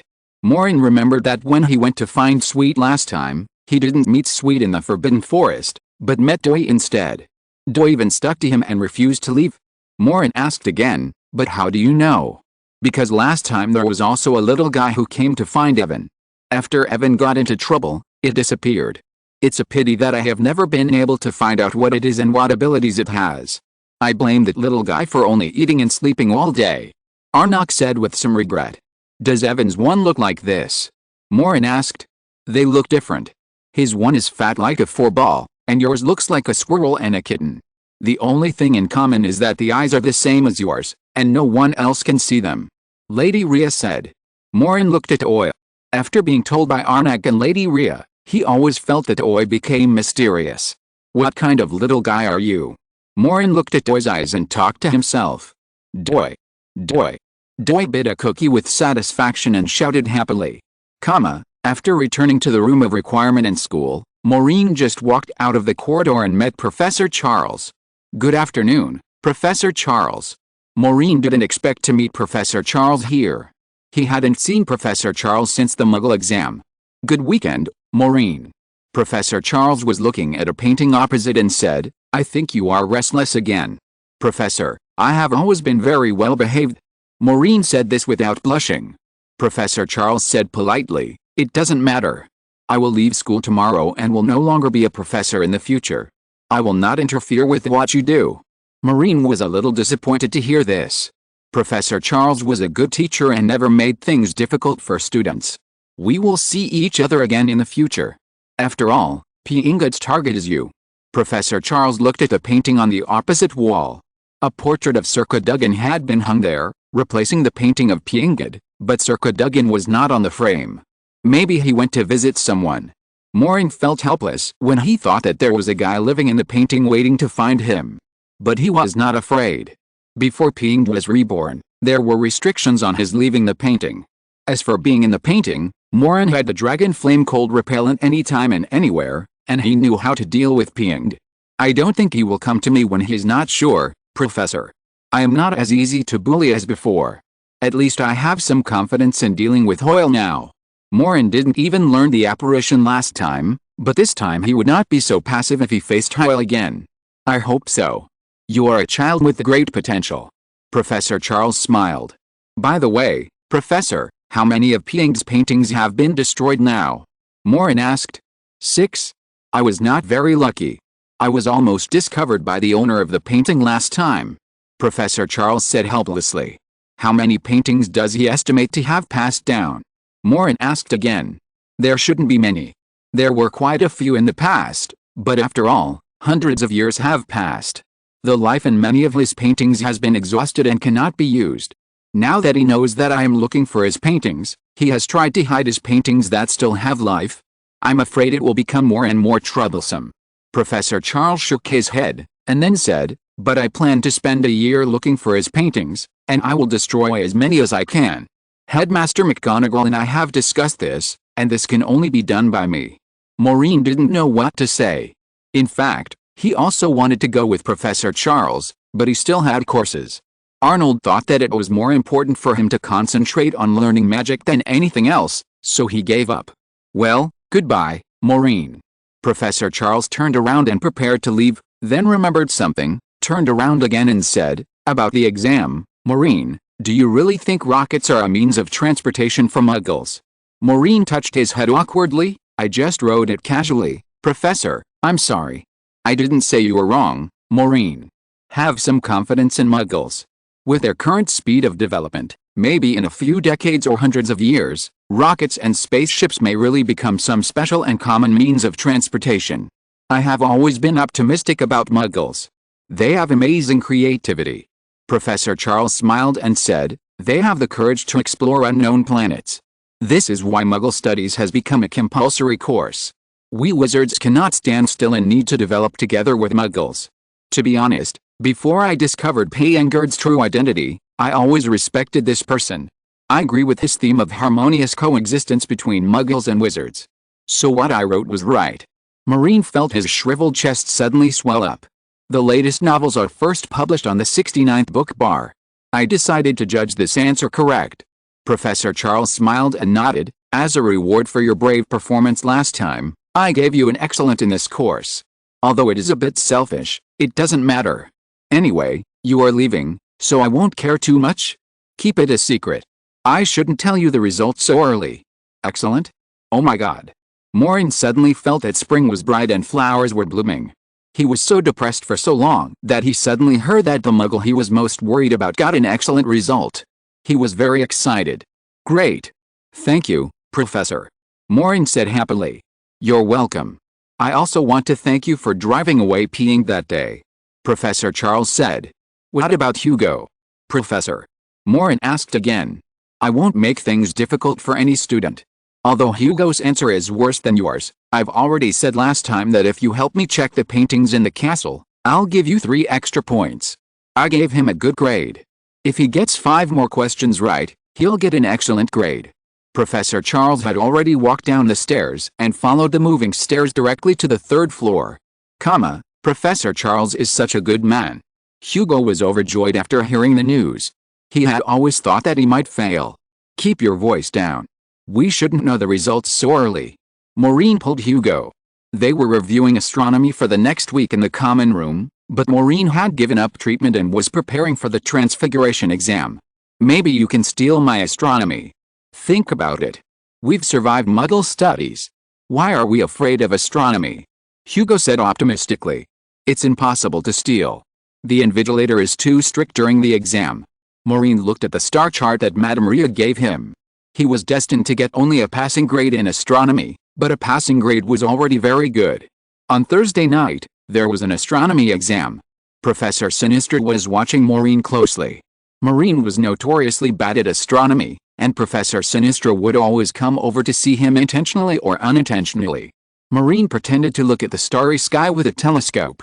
The various planets in his eyes were in a mess, but with the help of Lady Ria, he filled in the star map. There were also a few astronomy prediction questions. He filled in a few words randomly. One of them was an additional question, which was tested every year in astronomy. Based on the brightness of Venus and Venus you see, predict your score for this exam without the additional questions. Fail, pass, good, excellent. If you answer correctly, you will get an extra 10 points for the total score. Then it's excellent. Maureen wrote down very confidently. Chapter 187 Transfiguration Examination. He definitely couldn't write pass for this additional prediction question, because Madame Ria said that whatever he wrote in the prediction question would be wrong. What if you wrote pass and ended up failing would be terrible. Maureen decided to be an excellent salted fish, even if it was burnt and stuck to the pan. He had to give himself psychological comfort. He had an easier time than others in the next 2 weeks, because except for astronomy and Muggle studies, he was good at other subjects, which were not difficult for him, especially transfiguration and charms, which were no problem at all. On Tuesday morning, there was a transfiguration test, which was divided into theoretical and practical tests. After Maureen and Hugo took the transfiguration theoretical test, they waited in the hall with everyone else. The transfiguration practical test was taken in the hall. The first-year students of the 4 colleges sat in the usual dining place. When their names were called, they went up to perform the transfiguration spell, just like when they were sorted. Everyone was very nervous. Performing transfiguration in front of so many people was very stressful. But Professor Kane said that we learn magic not for ourselves, but for everyone to see. So when we are tested, we should let everyone know how much we have mastered this semester, so that we can feel ashamed. I don't know what will be tested later. I hope it's not too difficult. Hugo was using the magic wand to transform an ear spoon, and Maureen was helping him correct it. It's very simple. Just think about turning the ear spoon into a match. Say the right spell and use the right angle of the wand. Maureen demonstrated to Hugo with a magic wand. He turned the ear spoon into a match and then back. The spells for the elementary transfiguration are the same, but the angles of the wand are different for different things, and what you think in your mind is also different. I wish I could be as skilled as you. Hugo said enviously. His ear spoon only turned into half a match. But at this moment, an annoying voice floated into their ears. Yes, this is a really meaningless test. My parents have already said hello to Durmstrang School of Witchcraft and Wizardry. I will not be attending a place like Hogwarts next semester. My dad has found a better school for me. Caro sat there and talked arrogantly with another Slytherin girl, Tabitha. Seeing that the expressions of others became superior again, he was severely punished by Headmistress McGonagall for framing the Gryffindor Quidditch players shortly after the start of this semester.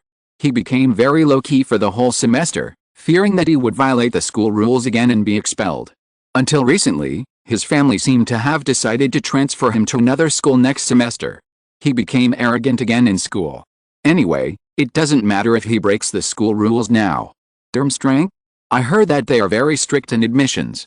Tabitha exclaimed. That's right. Not every wizard can enter Durmstrang School of Witchcraft and Wizardry. They only recruit excellent pure-blood wizards. The students educated there are much better than those at Hogwarts.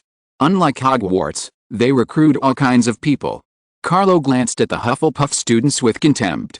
He always looked down on Hufflepuff students. Besides, he also despised the Muggle-born students from other colleges. He is so annoying. Where does his confidence come from? He has not even left Hogwarts yet, but he has already started to belittle Hogwarts. This kind of person is disgusting. Hugo raised his head and looked at Carlo with disgust, and his voice was not deliberately concealed. What? I said that Hogwarts is of low standard. Do you have any objection? Hugo, are you jealous that I can go to Durmstrang? Carlo heard what Hugo said and looked at Hugo with a joking face. Oh, yes, I forgot that although you are from the Weasley family, Durmstrang will not accept you. Do you know why? Carlo laughed. Because there is something unpleasant in your blood. I don't care about that kind of school. Don't be so self-indulgent. People like you are a pile of shit wherever you go. It has nothing to do with this school. Hugo said angrily. Are you looking for death? Carlo narrowed his eyes. I can't stay in Hogwarts any longer, so I have to settle for Durmstrang. Carlo, are you proud? Maureen said without looking up. Can't you tell which school is better? Carlo was choked, and the muscles on his face twisted slightly. He said, the magic taught by professors at Durmstrang is much more advanced than the magic taught here. That's real magic. The magic taught at Hogwarts is just a trick at best. You are a bunch of frogs in a well. Hugo was about to retort, but Professor Kane had already walked in from outside the hall. Quiet, said Professor Kane. Everyone fell silent, and Carlo shut up tactfully. The content of the Transfiguration Practice final exam is very simple. You need to transform these 5 stones into 5 different things. The requirements are a glass ball, a walnut, an eraser, a ring, and an insect. Any insect, just a rough shape. I don't expect you to make the insect crawl around. That's too much for a first-year student, and none of you can do it. Professor Kane stood beside the table, on which were 5 ordinary pebbles. As soon as he finished speaking, all the students started talking, and many of them seemed unsure. We also need to transform into insects? That's too difficult, right? We have never transformed into living things. Hugo couldn't help but say from below. Most of their first-year transfiguration spells were leaves into paper and matches into earpicks. Generally speaking, they were very basic transfiguration spells, but even such basic ones were not possible for most people, let alone turning dead things into living things. That's right, why would Professor Kane test this? Lily also complained beside her. Maureen, can you do it? Hugo asked. I remember Rose learned how to turn stones into insects in the 2nd grade. She is already a top student. You should be able to do it, right? After all, you blew Professor Flitwick under the desk last time. I should. Maureen thought about it, wondering whether to tell Hugo what stage he has learned in Transfiguration. Although he usually performs well in class, he only performs magic according to the professor's requirements. The professor asked them to practice turning leaves into stones, and he showed how leaves can turn into stones perfectly, that's all, so no one knows what level his transfiguration is. You are just dreaming. You are the only one who wants to succeed. Carlo sneered. Turn it into a living thing? Who do you think you are? A first-year student at Hogwarts wants to turn something like stone into a living thing? That's ridiculous. It's possible that a first-year student at Durmstrang can do it. You are just daydreaming. The latest novels are first published on the 69th book bar. Not sure you can do it, Carlo. Hugo said contemptuously. Just wait and see. Carlo said proudly. Carlo seemed to be confident, but Hugo was furious. Everyone, be quiet. To be fair, your names will appear randomly on my list. It depends on your luck. Kane took the report card and began to call the roll. The first one is Plan Smith. Plan was a Hufflepuff boy with small eyes. He looked very nervous. He pulled out his wand and pointed it at the stone. He coughed and said, "Change in a flash." The first stone rolled twice and turned into a crooked glass ball. Then he waved it again. Half of the second stone turned into a walnut, and the other half remained a stone. "Sure enough, you are a waste of Hufflepuff. Can you eat such walnuts?" Carlo sneered from below. Many Hufflepuff students turned their heads and glared at Carlo, but Carlo was already unscrupulous. He stood far back and controlled his voice well, so that Professor Kane didn't hear these words. Plan's face looked more and more nervous. He waved his wand again, and the third stone turned into a dark color. Professor Kane pinched it and said encouragingly, "Iron rubber, keep going, you should be able to do better." Perron was extremely embarrassed. He shouted the spell again, and the fourth stone turned into an ugly stone ring. The ring was so small that even the little finger couldn't fit in it. As for turning into an insect, it was even more difficult. The whole stone only turned into too weak and tiny. Hogwarts is only this level. What can the wizards who study here do after graduation? They are all a bunch of waste after graduation. Carlo's face was full of ridicule. He had already planned to leave Hogwarts, and he spoke without scruples. But his words were too much. This time, not only the Hufflepuff students, but also Gryffindor, Ravenclaw and some Slytherin students glared at Carlo. Chapter 188, Extremely Arrogant. Carlo turned a blind eye to these unfriendly looks. He was not afraid of what other students would do to him. Next, Jamie Leonard. Professor Kane was writing down the results on paper with a quill. Plan wanted to look at his results, but Professor Kane waved his hand and told him to go down and restore the 5 stones. Everyone felt that the final exam of Transfiguration was too difficult. Many people's Transfiguration skills were the same as Plan's. Among the 20 students tested, only 3 could successfully transform the first 4 things, and they were not very standard. As for turning stones into living things, no one succeeded. This gave Carlo more opportunities to laugh at him. After each student came forward for the exam, he would sneer and belittle Hogwarts. Besides, the Durmstrang School of Magic and Witchcraft where he was going would not recruit these low-class wizards. "Carlo, Hogwarts is not worse than Durmstrang. You don't have to say it so harshly." A Slytherin student couldn't stand it anymore and said, "Sylvie, I suggest you go to Durmstrang School next semester. It's much better than Hogwarts. Don't waste your pure wizard blood." Carlo looked at the Slytherin student who spoke.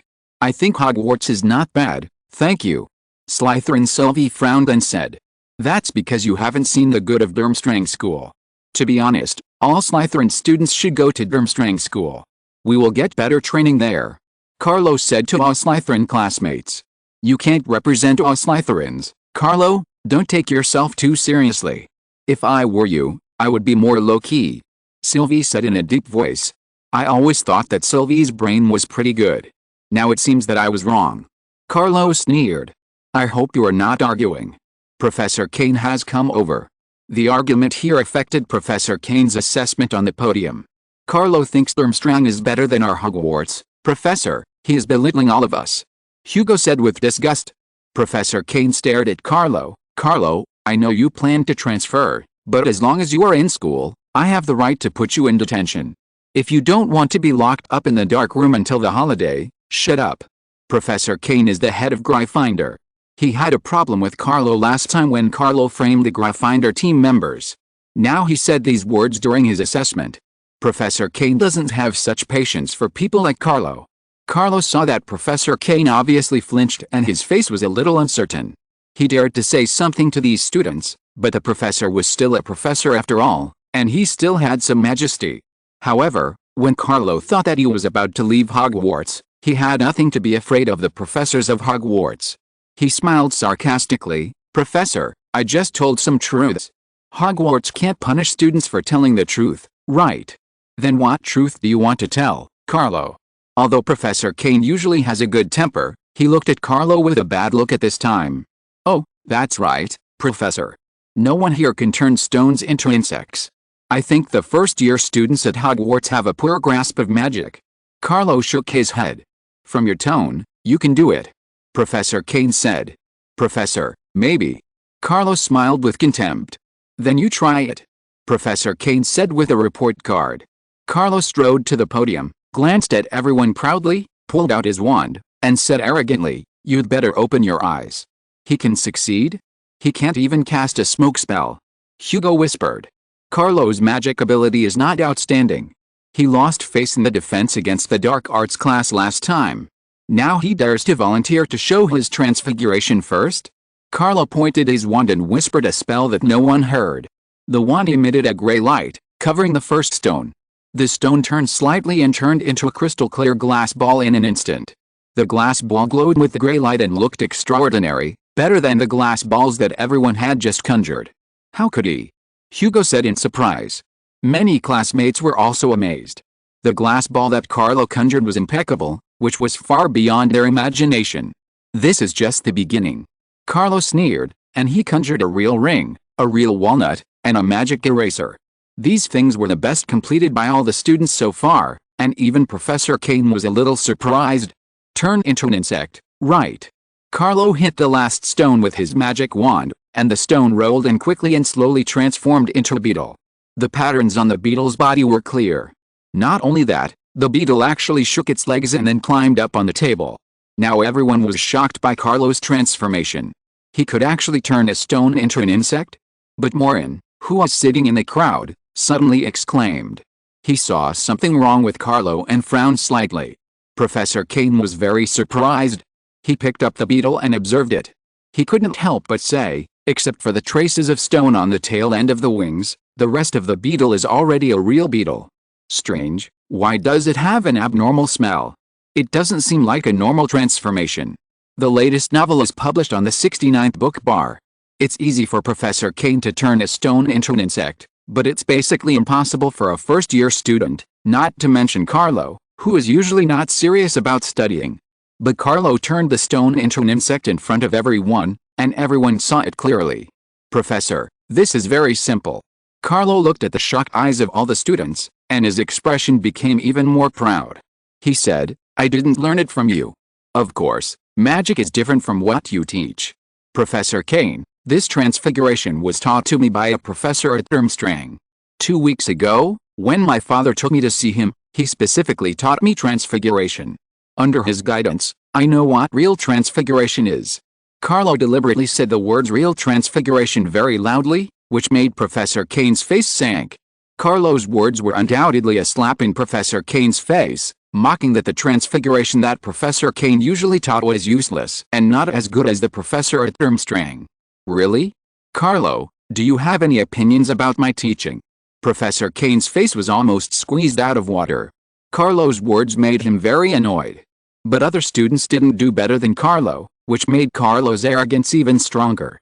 But even he didn't understand how Carlo, who usually learned magic very mediocrely, could do this. "Of course not, Professor Kane, but you should understand now that what I said is correct, right? It is a wise choice for me to go to Durmstrang to study." Carlo had already found a way out, so he didn't need to worry about anything. 10 points deducted from Slytherin. "Carlo, you shouldn't be so rude to me," Professor Kane said angrily. "Professor, I am telling the truth, otherwise why can't any of our first-year students at Hogwarts be able to do what I can do? Look, except for me, no one can successfully turn stones into insects. You can't be angry with me just because I told the truth." Carlo didn't care about the deduction of points at all. All the students were very angry about what Carlo said, but their transfiguration skills were not as good as Carlo's, which made Carlo even more arrogant. "Do you think so? No one can do this." Maureen stood up slowly and said calmly, "Don't be a frog in the well, Carlo." Chapter 189 Genius Transfiguration. Everyone shifted their attention from Carlo to Maureen. They then remembered that there was another Maureen. Maureen had always been excellent in transfiguration classes and was often used as a role model by Professor Kane. Carlo was too arrogant. He performed magic that no one else could do and belittled them. Everyone was furious, but they forgot about Maureen's talent. Professor Kane was relieved when he saw Maureen. He was so angry at Carlo that he didn't know how to answer. If he really punished Carlo, it would not be of much use. It would also confirm the reputation that Hogwarts could not compare to Durmstrang. It would only rely on ruthless means to exert pressure, which was not what Professor Kane wanted. Carlo had clearly stated that his transfiguration skill came from a professor at Durmstrang. This had already risen to the reputation issue between the two colleges. What Professor Kane really wanted to see was that his students could stand up and do what Carlo could do. But then he became a little worried. Although Maureen was good at any transfiguration, he had not yet taught everyone how to transform into a living creature. He was not sure whether Maureen could do it. "Moulin, can you do it?" Hugo asked worriedly. "We have to try." Maureen was not panicked at all. "Why? Do you think you can turn stones into insects by casting a few smoke spells? You really think you can do everything, don't you, Walker?" Carlo looked at Maureen with disdain. "Oh, of course I dare not say that I can do everything. I haven't learned a lot of magic yet." Maureen walked to the podium leisurely and glanced at the beetle on the table, whose magic was gradually losing its effect and gradually fading back into stone. "But this kind of magic, how can I say it? I'm lucky, I just happen to know a little bit." "Lucky? Ha ha ha. Do you think luck can let you turn stones into insects? You don't rely on luck to cast magic." Carlo laughed contemptuously. "Moulin, you should be able to succeed in the first four. As for insects, you can transform into a simple scarab or a longhorn beetle. The size of these two insects is closer to this stone. Take your time and don't rush. Think clearly about the shape you want to transform into before reciting the spell. This is very important. You don't need to think about making the insect alive. I don't expect you to do it. This is too much for a first-year student, but you may be able to make hands and feet appear." It was a matter of face. Professor Kane couldn't wait to tell Maureen the trick of transfiguration. After all, he was a teacher and couldn't punish Carlo for what he said. Now he placed all his hopes on Maureen, hoping to get back the face. Maureen listened to Professor Kane politely, and then said, "Thank you for your guidance, Professor, but I don't plan to turn the stone into an insect." Professor Kane was slightly stunned. "That's because you can't do it." Carlo laughed. Maureen pulled out his magic wand and smiled brightly. "I'd just like to turn it into something more interesting." He pointed his magic wand at the mop in the corner of the classroom and shook it slightly. The mop rolled over twice and suddenly began to spin, making a whirring sound. Then, in front of everyone's shocked eyes, the mop swished and turned into a golden perch, about 1 meter long. Maureen threw out another stream of water to wrap the perch, which kept swimming in the bubbles in the air. Everyone was stunned. For many first-grade students, being able to turn a small stone into an insect is already amazing. Who would have thought that Maureen actually turned a mop into a perch and could swim around? This is several times more advanced than turning a stone into an insect, at least the content of the 5th grade. This is incredible. Hugo couldn't help but shout out. In his opinion, even the super students Rose couldn't do this. "Let me think, there are more fun things." Maureen turned his wand and pointed at the wastebasket. The wastebasket spun quickly, and then a fluffy golden retriever jumped out of the air, squatting on the desk and calling enthusiastically to Maureen.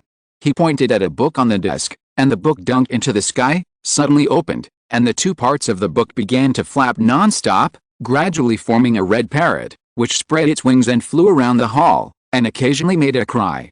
Professor Kane also looked at the perch in disbelief, and then looked at the flying and crying red parrot. He never thought that Maureen's transfiguration had already mastered this level. He couldn't help but look at Maureen twice more. Maureen's transfiguration was simply not something a first-year student could do. This is impossible. How could you possibly do this?" Carlo's proud expression froze, and his eyes almost popped out. Compared to Maureen's transfiguration, his transfiguration seemed insignificant and extremely shabby. "Don't you believe it? Why don't you touch it yourself?" Maureen pointed at a few candles on the wall of the hall, and the candles suddenly turned into beetles. The beetles flapped their wings and flew towards Carlo. 5 beetles flew very fast and drilled into Carlo's clothes. Carlo screamed and kept jumping on the spot, trying to get the beetles out. Plop! A black bracelet fell off Carlo's right wrist and fell to the ground. Professor Kane frowned, waved his wand, and held the black bracelet in his hand. He touched it, and suddenly his face changed slightly. He asked, "Carlo, where did this thing come from? Give it back to me, it's mine." Carlo tried desperately to get the crawling beetle out, but the beetle crawled very fast into his clothes. Professor Kane said coldly, "Carlo, you used this to perform the transfiguration just now, right? I said that when you performed the transfiguration just now, there was an abnormal smell. Do you know what this is? What does it have to do with you?" Carlos spoke without restraint. Of course, it has to do with me. This bracelet contains unicorn blood.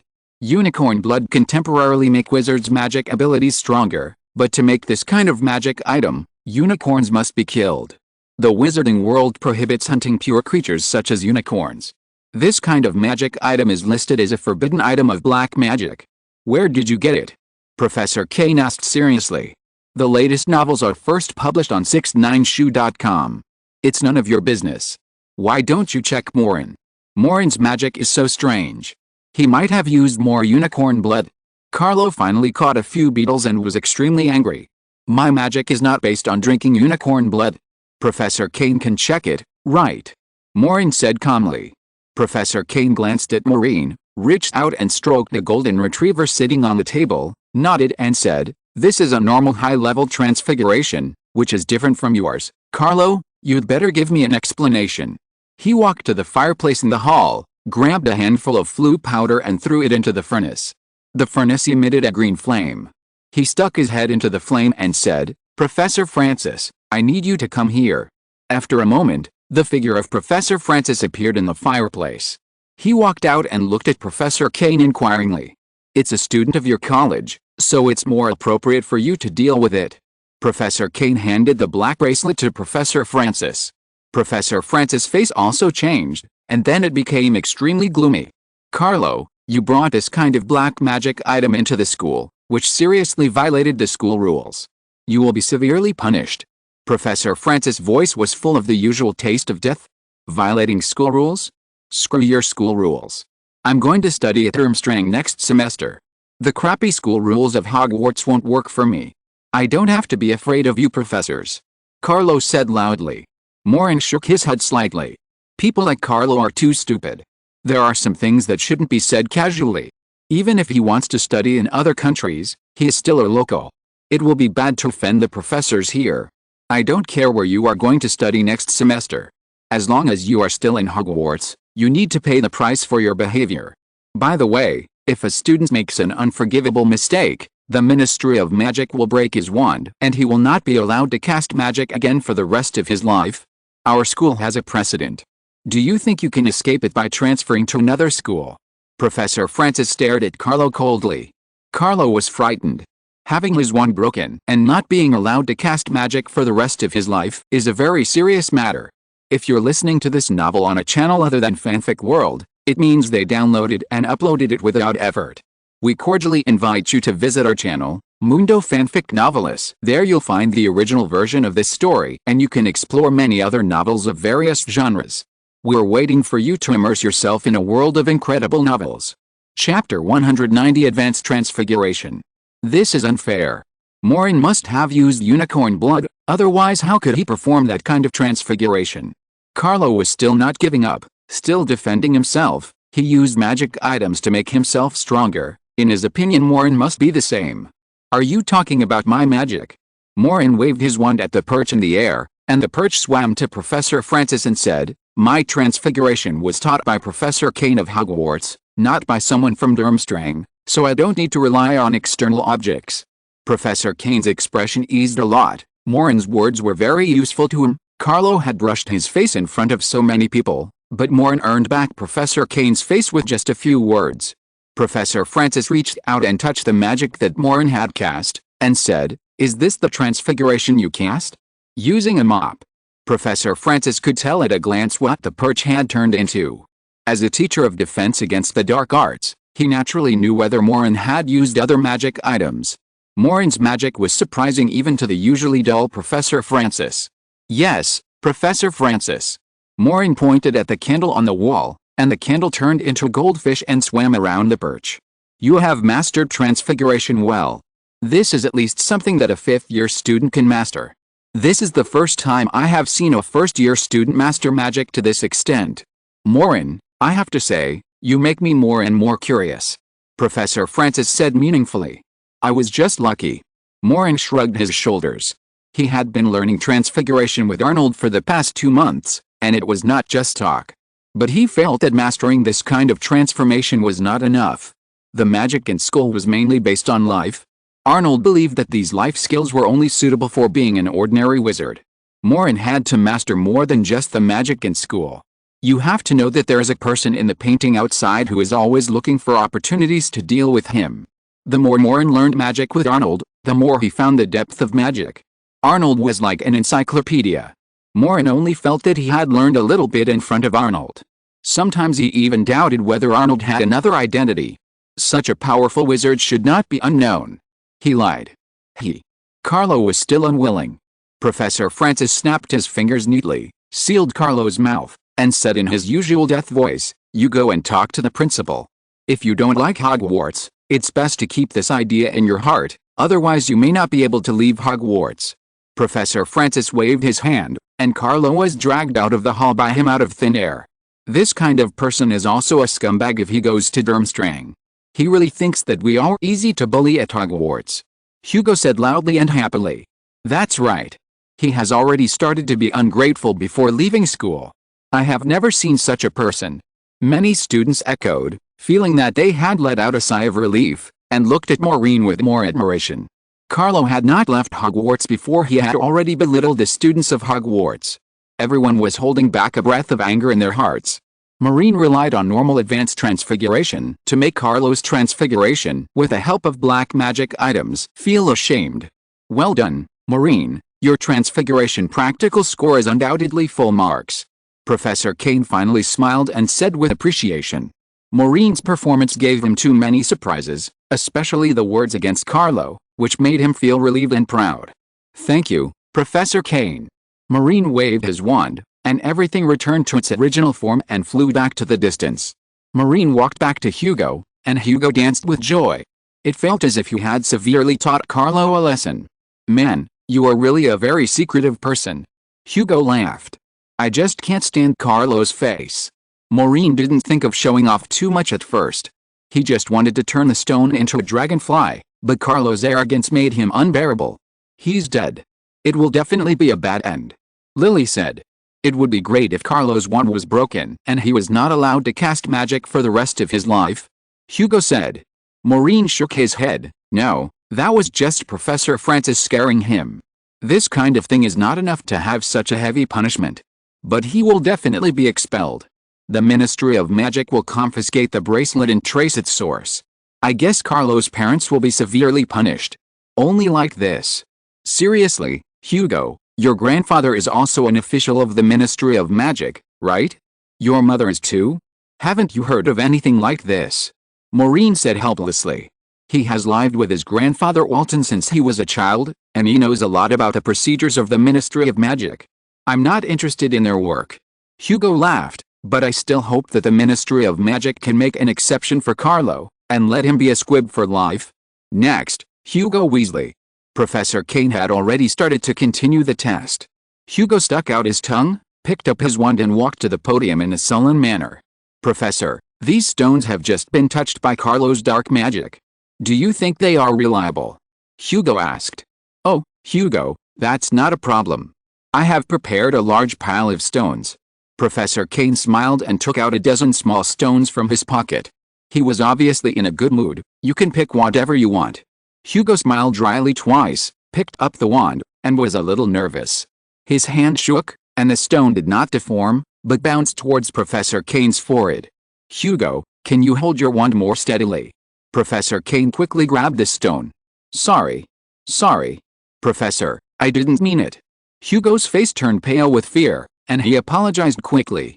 The latest novels are first published on the 69th book bar.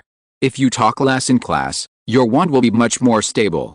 Professor Kane glared at Hugo. You talk to Maureen every day, but you haven't learned half as well as him. Maureen laughed secretly below. Professor, everyone has their own characteristics. Don't you think my Quidditch commentary is very good? Hugo performed transfiguration on the little stone again. He successfully transformed a yellow glass ball and a hard rubber that could not be used at all. The ring and walnut were both in the shape of stone, and as for insects, forget it. Lily did transform a glass ball, a piece of rubber and a ring. These three things were normal. The walnut was in the shape of stone, and she couldn't transform insects. Not bad, at least your ring can be worn. Professor Kane nodded slightly. When Sweet was taking the test, his transfiguration was the most eye-catching so far, except for Maureen and Carlo with the help of the bracelet. The red glass ball, eraser, ring and walnut, all 4 things were successful. Surprisingly, he successfully transformed a moving ladybug, and the ladybug flew 2 low circles. Not bad. Not bad. Better than Carlo, who cheated. Professor Kane looked at Sweet very happily. At least 2 students in his class broke the record. Many people were also quite surprised. If it weren't for Maureen's advanced transfiguration, I'm afraid Sweet would have caused a sensation. My God, Sweet is also a super academic master. I must tell Rose when I go back, she will be very angry. Hugo said with a sly smile, maybe I will lock myself in a small room for the whole summer vacation to prove myself. Nice transfiguration. Maureen said as Sweet walked down. No match for you. Sweet's attitude has become much more relaxed in the past 2 months. He occasionally participates in discussions in the dormitory. Perhaps because Maureen and he dealt with Pienga together in the painting, Sweet is no longer cold, although he still disappears in the dormitory early in the morning as usual, and no one knows what to do. Maureen is sometimes curious. Sweet must have an extraordinary background. Even Pienga would target him. His talent is also quite powerful. He doesn't know what secrets he hides. Chapter 191 Holiday. During the exam week, everyone was busy preparing for the exam, only Maureen was more relaxed. After finishing astronomy and Muggle studies, he was basically free. Although he often talked to Hugo in class and chatted about random things, Maureen never fell behind in his studies. He basically knew everything without reviewing. But he had to help Hugo. Hugo didn't study very seriously, and Maureen didn't want Hugo to fail. With Maureen's help, Hugo made up a lot of courses, and it didn't look too bad. In late June, they finally finished the last history of magic and ended the final exam. Great, I got all the key points you marked for me. I will definitely not fail the history of magic. Hugo was beaming with joy and lying on the grass outside the castle with Maureen, saying, by the way, what are your plans for the summer vacation? I don't know, I haven't thought about it yet. Maybe I will go to the Muggle world with my grandfather to play. Practice is more important than theory. Anyway, I live in a Muggle community. Maureen really wanted to make up for his pitiful Muggle knowledge during the summer vacation. The generation gap between Muggles and wizards is too big. If he doesn't get in touch with them in person, Maureen won't be interested at all. Although he lived with Muggles, when he was not in school, because of his heterochromatic eyes, Muggle children thought he was a freak and didn't like to play with him. Originally, Maureen planned to learn magic from Arnok during the summer vacation, but Arnok said that he had some things to deal with during the summer vacation, so he let Maureen learn magic by himself. Maureen would not be caught by the Ministry of Magic when using magic outside of school, which made it easier for him to learn magic. I should go to Romania for a while and see the dragons. Uncle Charlie said that I might have the opportunity to ride on the back of a dragon and become a dragon rider. What a magnificent thing. Hugo looked very happy. You can't go anywhere, Hugo. Lily sat down and said with a comfortable look on her face, your mother signed you up for a summer camp class because you did so badly in Muggle studies. She plans to let you go to summer camp for a while. What is summer camp? Hugo asked, puzzled. Oh, it's a way for Muggle students to experience outdoor life during the summer vacation, such as how to make a fire and cook in the wild, how to pick wild vegetables to avoid starving to death, and how to set up a tent for camping. I went there with James and others before. Lily explained. It sounds boring. Hugo frowned, but how do you know? I haven't received any letters from my mother. Rose said it. Lily thought for a while and smiled again. Rose told your mother that you were bad at Muggle studies. It was probably her suggestion. That annoying guy. Hugo gritted his teeth and said, no one can stop me from going to Romania to be a dragon knight. That stupid summer camp, who would go there? Lily, what are your plans for the summer vacation? Maureen asked. Me? I should go traveling with my family. My mother may take us to New York. I heard that there is also a magic school in New York. Lily stretched. Forget it. Hogwarts is the best magic school. I have no interest in other schools. Hugo said. The results were announced at the end of June. Maureen scored excellent in 7 of her 8 courses, and only barely passed in astronomy, which was a flaw. With Maureen's help, Hugo scored good grades in all subjects except history of magic, which was not too bad. They packed their luggage and boarded the return train. The train should be safe now. Hugo dragged his big box with great effort. I heard that each carriage is now equipped with a Ministry of Magic staff member. Maureen took out his wand and cast a mitigation spell on Hugo's big box, so that he didn't seem to be struggling so much. When they found their own carriage, they saw a wizard with freckles on his face and a long nose standing at the door and patrolling. I thought you were going to Hogsmeade and go home with your father. Alton originally planned to come to Hogsmeade to pick up Maureen, but Maureen still planned to take the train back. He stood at the door, and the wizard wore a Ministry of Magic staff nameplate on his chest and held a magic detection wand in his hand. He scanned Maureen and then motioned him to get on the train. My dad doesn't like me going there. Hugo looked through the glass at the first compartment, which was full of people.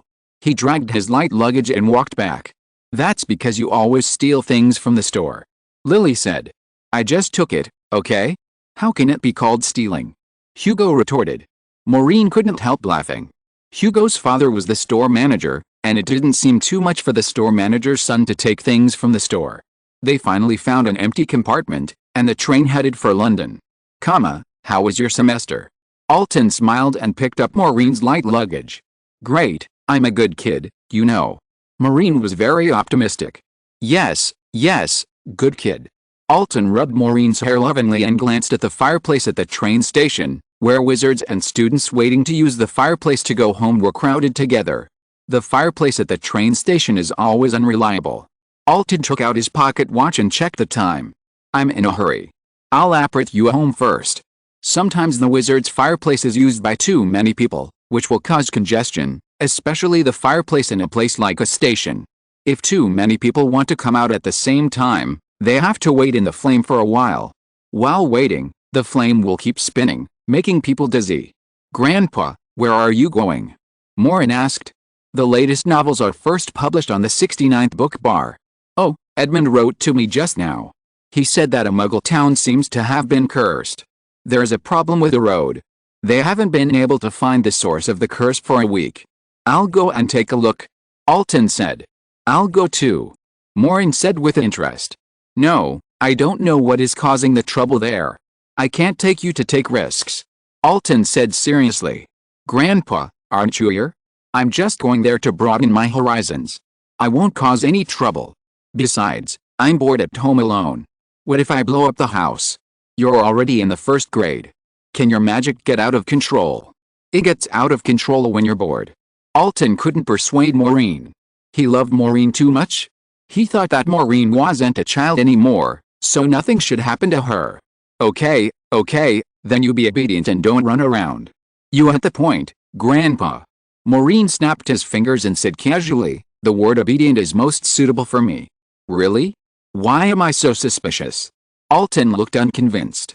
He stuffed Maureen's big suitcase into his briefcase, shrunk the briefcase, put it in his pocket, grabbed Maureen, and disappeared at the train station. 3 chapters were updated today, and 3,000 recommendation votes were added. Was it 3,000 recommendation votes? I seem to have mixed it up. Chapter 192 The Extended Street. Grandpa, what are they holding? Mobile phones, for making calls. Then why do they have to look down while walking? I don't know. I heard last time that mobile phones are a kind of drug for muggles. Why do you say that? Because it's easy to get addicted. Once you get addicted, it's hard to quit. They can't live without mobile phones. Alton and Maureen walked out of the alley and walked along the street. Although Alton was not a wizard like Professor Charles who could perfectly disguise himself as a muggle, he knew more muggle knowledge than Maureen. He explained muggle knowledge to Maureen along the way. Maureen just listened casually, because he didn't understand it anyway. Alton walked to the corner, took out a golden pocket watch, opened the cover of the pocket watch, turned the knob next to the pocket watch twice, and then the dial of the pocket watch turned into a mirror. Edmund, where are you? Alton whispered to the mirror. Edmund's face soon appeared in the mirror. Behind him was a huge red billboard, and muggles walked by from time to time. Alton, Brent and I are here, come over here. Edmund said. Maureen, hold my hand. Alton took Maureen to a corner where there were no muggles. Maureen grabbed Alton's arm. Alton turned the pointer of the pocket watch twice. A flash of light flashed. When Maureen reacted, he and Alton had appeared next to Edmund. It's so convenient. Maureen looked at Alton's pocket watch with envy.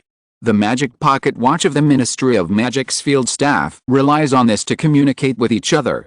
When you see the other person in the pocket watch, turn the knob and use apparition to be brought to the other person by the pocket watch. Alton put the pocket watch away. This thing is more accurate than apparition, because when you don't know where the other person is, it is difficult to apparition directly next to the other person, but with a pocket watch, you can do it directly. It's just that the distance is limited, and the user must know how to apparition.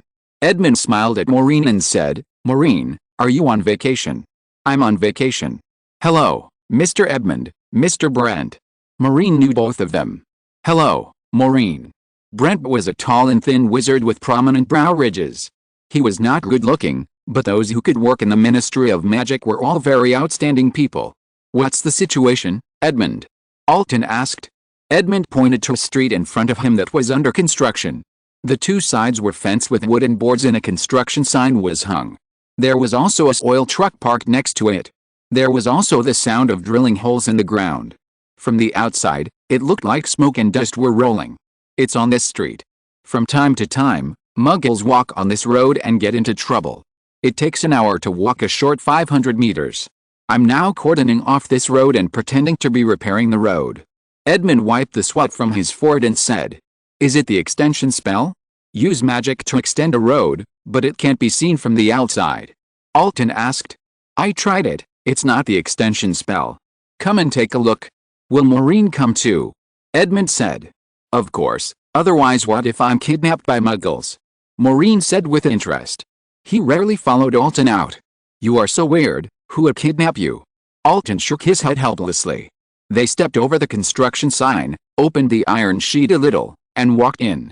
The earth-moving truck and the sound of drilling holes in the ground disappeared, and there was no smoke or dust. Everything was just an obstacle created by Edmund with the magic. This was just an ordinary road. The ground was paved with cement, and there were cracks in some places. The sidewalk was almost worn flat. There was also a bus stop on the side of the road. There were some fancy car advertisements on the bus. The cars were red and bright. "Search for traces." Alton took out his wand and tapped the ground. A regular white ripple started from his wand and spread along the road. The ripples disappeared far away until they disappeared. "There is no trace of magic." Alton frowned. "Yes, there is no trace of magic, but it takes an hour to walk 500 meters. I don't know what went wrong." Edmund was at a loss. "This road has troubled them for a long time." Alton walked along the road. There was a bend in the middle of the road. There was a traffic light at the bend. The traffic light was flashing and looked like it was broken. The traffic light was only about 100 meters away from them, but the four people had walked for more than 10 minutes and still hadn't reached it. "It's really weird." Maureen followed at the end, observing the surroundings along the way. There were various shops and supermarkets on both sides of the road, which were very normal Muggle decorations.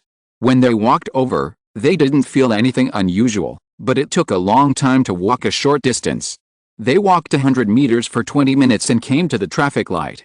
Looking at the street at the bend, the street was full of poplar trees on both sides. It was evening, the sun was setting, the green shade was dense, and the sunlight was sparse. "Did you find anything wrong, Alton?" Brent asked while leaning against a broken traffic light. "The latest novels are first published on the 69th book bar." Alton said, "Not finding anything wrong is the biggest problem. It's just such a short distance but takes so long." "Have you checked underground?" "No," Edmund said. "Then let me take a look." Alton pointed his wand at the ground and shook it gently. Suddenly, a crack appeared in the middle of the road. Then, it was as if an invisible giant hand flipped along the crack, pulling the cement road apart from the middle and rolling it up to both sides, as if the cement road was a cake, soft and fluffy. After the road was turned over, a huge water supply pipe and sewer were exposed underneath, as well as a series of high-voltage cables. Alton stepped on the water supply pipe and poked the cable with his wand. The cable emitted a series of blue arcs and conducted them out. Oh, the Muggle cable was damaged by rats. Alton pulled out a wire from the black wire, looked at the traffic light behind him, and shrugged his shoulders. "They're lucky. The Muggle department probably saved a lot of money." Alton tapped the broken cable with his wand and connected the cable. The traffic light behind him, which had been showing yellow, suddenly turned green, and a countdown appeared, and it started working. Alton's wand emitted another white light, covering the water supply pipes and sewers, and rippled out. There are no traces of magic below. Alton shook his head, and waved his wand lightly. The cement road that he had rolled up just now fell back from both sides. The whole road has been restored, and there is no sign of damage. Grandpa, what is that place for? Maureen asked, pointing to the end of the street. Is that the Muggle Opera House? It looks like it has been abandoned for a long time. Alton stood up and looked in the direction that Maureen pointed. The street led to an old building with 3 floors. There were many reliefs on the walls. Some places were broken. There were some fallen leaves at the door. There was a thick layer of dust on the tiles of the stairs. It looked like no one had used it for a long time. That opera house seems a little strange. Didn't you notice it? Maureen asked. What's strange about it? Alton didn't see anything. Not only him, but also Edmund and Brent looked at Maureen in confusion. Chapter 193 Hogwarts Opera House. Didn't you hear it? Maureen pointed at the deserted opera house in a strange way. There's someone singing inside. Singing? No one is singing there. Edmund said in confusion. Not now, but there will be a sound every once in a while. I have heard it 5 times. It's very light. Please listen carefully. Maureen motioned for everyone to be quiet. Sure enough, within a few seconds, a very ethereal singing voice came from the tree-lined path again. In fact, it can't be called singing. It's more like the sonata of some musical instruments. The sound was very small and was covered by the insects between the leaves. If Maureen hadn't reminded me, I'm afraid no one would have heard it. You have a very sensitive ear. Alton was surprised. He also heard it. Let's go over and take a look. They originally planned to walk directly over, but thinking that this road was a bit strange, Alton directly pulled Maureen to trap it over, and Edmund and Brent followed closely. The iron door of the opera house was rusty, with an old iron lock hanging on it, covered with dust. It seemed that no one had been here for a long time. There were a lot of leaves piled up at the door. Some of them were trampled, soaked in rainwater and dried, and stuck to the tiles. A light bulb on the street lamp on both sides was broken. The whole opera house exuded a sense of depression. Have you checked this opera house with a magic detection spell? Alton asked.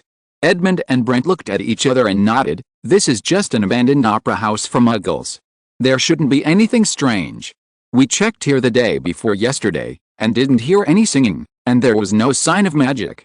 Alton looked around to make sure that no Muggles were paying attention to the situation here. He cast a magic detection spell again. Ripples spread out from the end of Alton's wand and covered the iron door. The originally regular ripples suddenly seemed to be disrupted by something, becoming disorganized and starting to collide with each other. It seems that the problem lies here. Alton turned his head and asked Edmund, are you sure you checked it? Why is this happening? Edmund and Brent looked at each other. When we checked it with a spell the day before yesterday, there was no response. The singing disappeared. Brent said. This time, they were quiet and didn't hear any sound. The surroundings were so quiet that it was a little strange. Just now, they could hear the sound of insects at the corner, but here, the sound seemed to be blocked. Then we can only go in and take a look. Let's seal this place first. Alton waved his wand and cast a confinement spell, covering the entire house. This spell would temporarily block someone who apparated out of the house, enough time for them to arrive. Alton knocked on the iron door again, and the rusty lock crawled open like an earthworm. The door made a dull clatter and opened to the left and right. A rotten smell came to the nose, and everyone frowned. Alton had already walked into the opera house first, and Edmund and Brent followed. The moment Maureen stepped into the door frame, his mind suddenly trembled, as if something suddenly hid him, and a familiar feeling rose in his mind. Doy suddenly climbed from Maureen's pocket to his shoulder and called twice. Did you feel it too? Maureen looked at Doy on his shoulder. Doy. Doy. Doy called out twice with her hands dancing. What do you feel? Alton turned around and asked. They didn't see Doy and thought Maureen was talking to them. I don't know. It's just a very strange feeling. Don't you have it? Maureen said uncertainly. Edmund waved his wand to clear the dust in front of him and said, I just feel that it smells terrible here. I don't like dark places. I don't feel anything. Are you a little scared? Otherwise, wait for us outside. Alton walked back and patted Maureen's shoulder. No, I'm just talking casually. Let's go in. Maureen shrugged his shoulders. He has always been very courageous. Last time, He dared to break into the dark basement of Sir Cadogan's old house alone. There was nothing to be afraid of in this place. They stepped into the lobby of the opera house. There was a ticket counter in front of them. The counter was covered with dust. A piece of the ceiling board had fallen to the ground and broken into 2 pieces. There were some posters on the wall that were full of holes bitten by termites. A lot of light blue wall dust had fallen off. Edmund and Brent each emitted several balls of white flames, which floated in the air. These flames illuminated the dim ticket hall. "Edmund, did you bring Nom with you?" Alton asked. "Oh, I did." Edmund searched in his pocket for a moment and took out a delicate gray cage. He opened the door of the cage, and a fat white worm came out. It became 20 centimeters long, with 2 thumb-sized mini wings flapping rapidly on its back.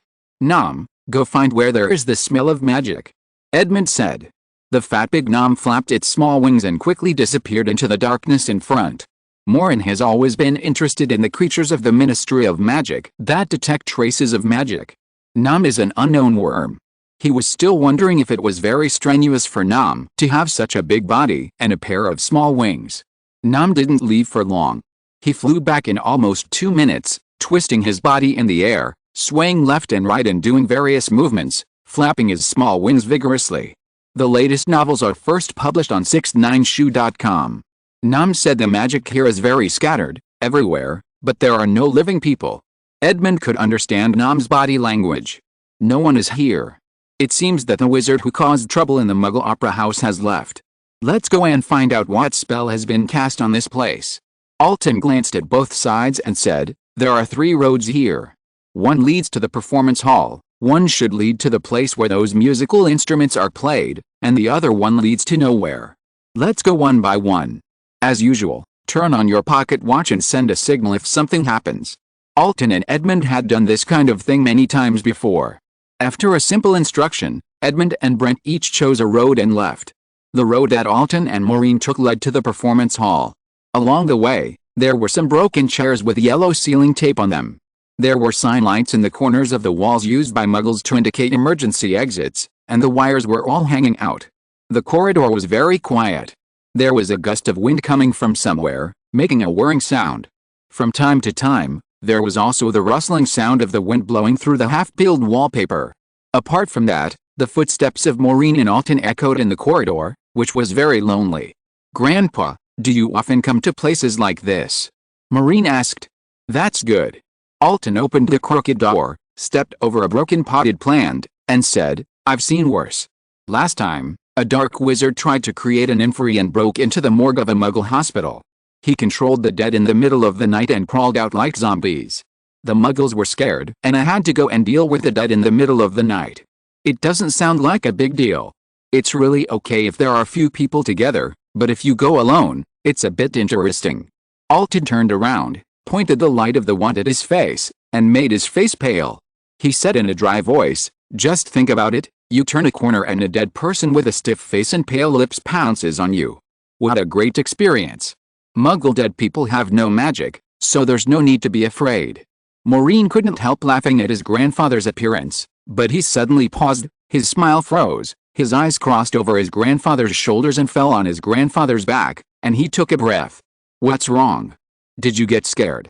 Alton moved his wand away and said with a smile, "No, I just saw a man hanging upside down behind that glass door, staring at us. His hair was disheveled, and his eyes." Maureen pointed to a door at the end of the corridor and swallowed, emitting green light. Chapter 194 Opera Hall. "What? Someone?" Alton's face changed, and he turned around and looked at the end of the corridor, but he saw nothing. At the end of the corridor was the entrance to the performance hall. It was a yellow glass door, one of the glass panels was cracked. "Someone is hanging upside down and staring at us." Alton waved his wand and whispered, "Apparat." An invisible wave quickly spread out, heading towards the door, passing through the broken glass and disappearing into the darkness, but after 2 minutes nothing came back. "No one, my spell only touched Edmund and Brent, did you see it wrong?" "Norm didn't smell anyone just now, Norm's nose can't be wrong." Alton listened carefully for a moment. The house was cast under a binding spell, and it was not so easy to apparate out, but there was no sound of someone triggering the binding spell. "I can't be mistaken. Just now, there was a person hanging upside down behind the glass door." His hair was disheveled, his face was cold, and his eyes were glowing green. Maureen frowned. He saw it clearly, so it couldn't be an illusion, but the person just flashed and disappeared suddenly. Could it be a ghost?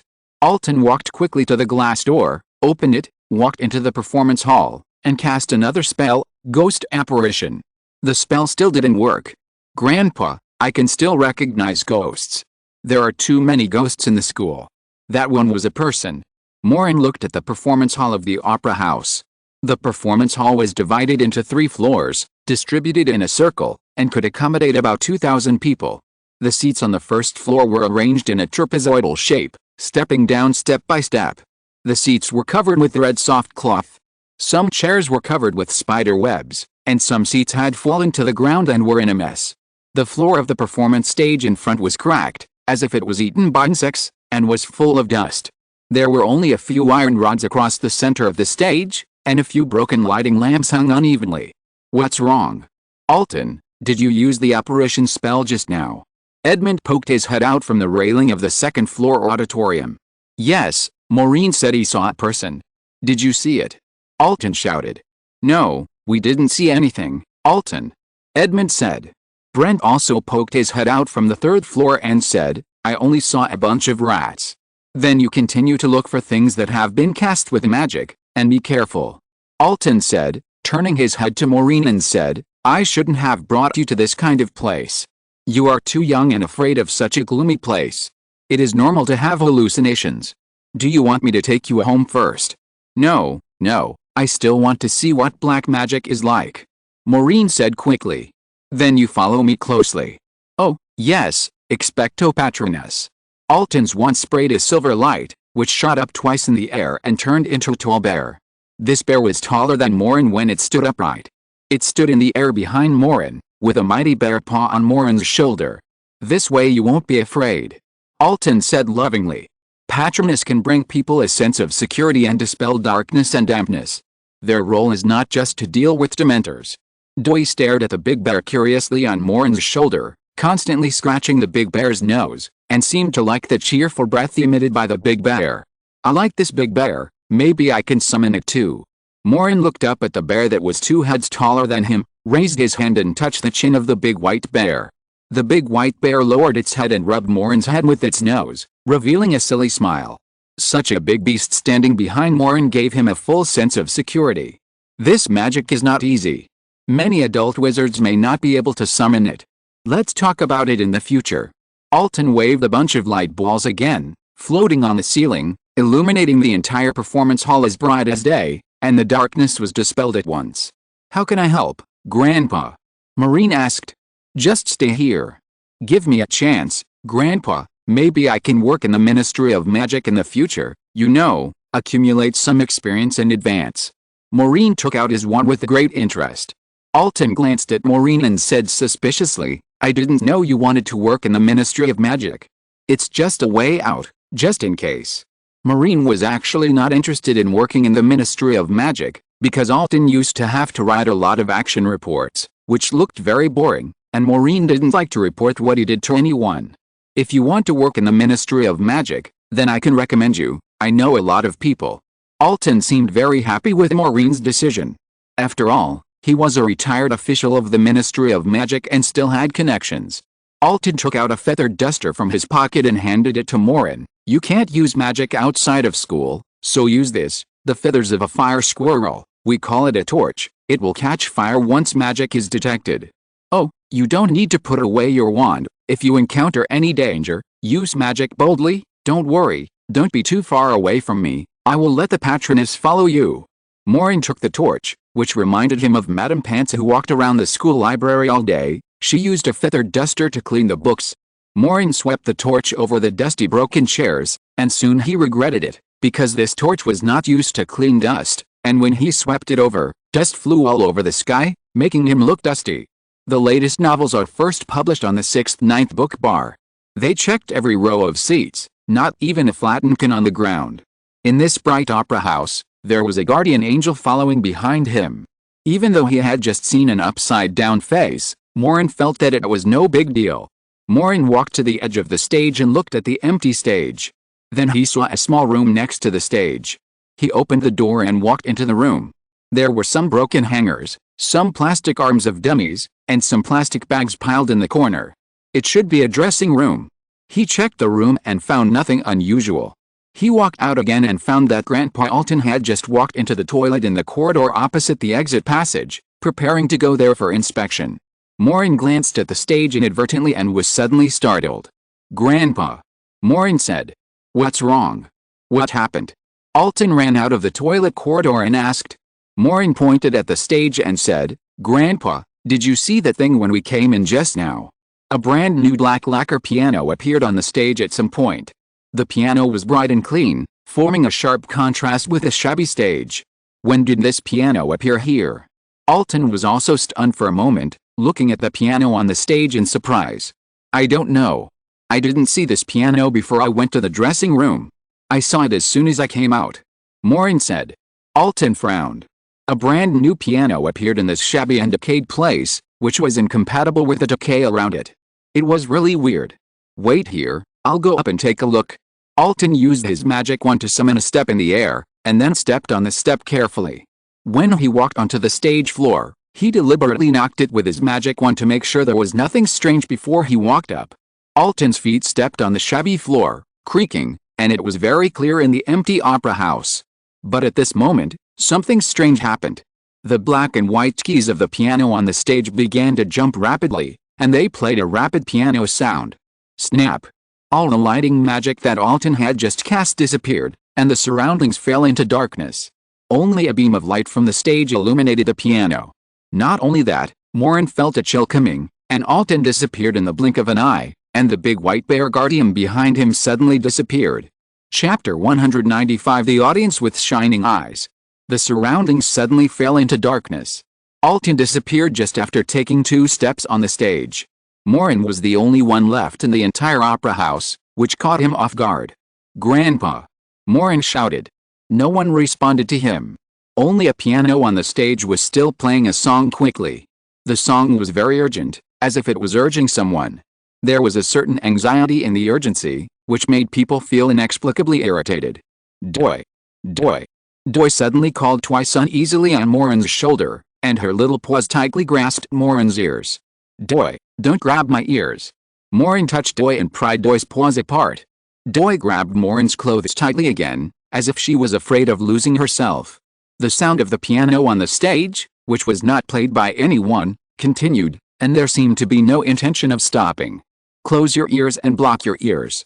Maureen took out his wand and cast a silencing spell, trying to stop the piano sound. However, the spell had no effect.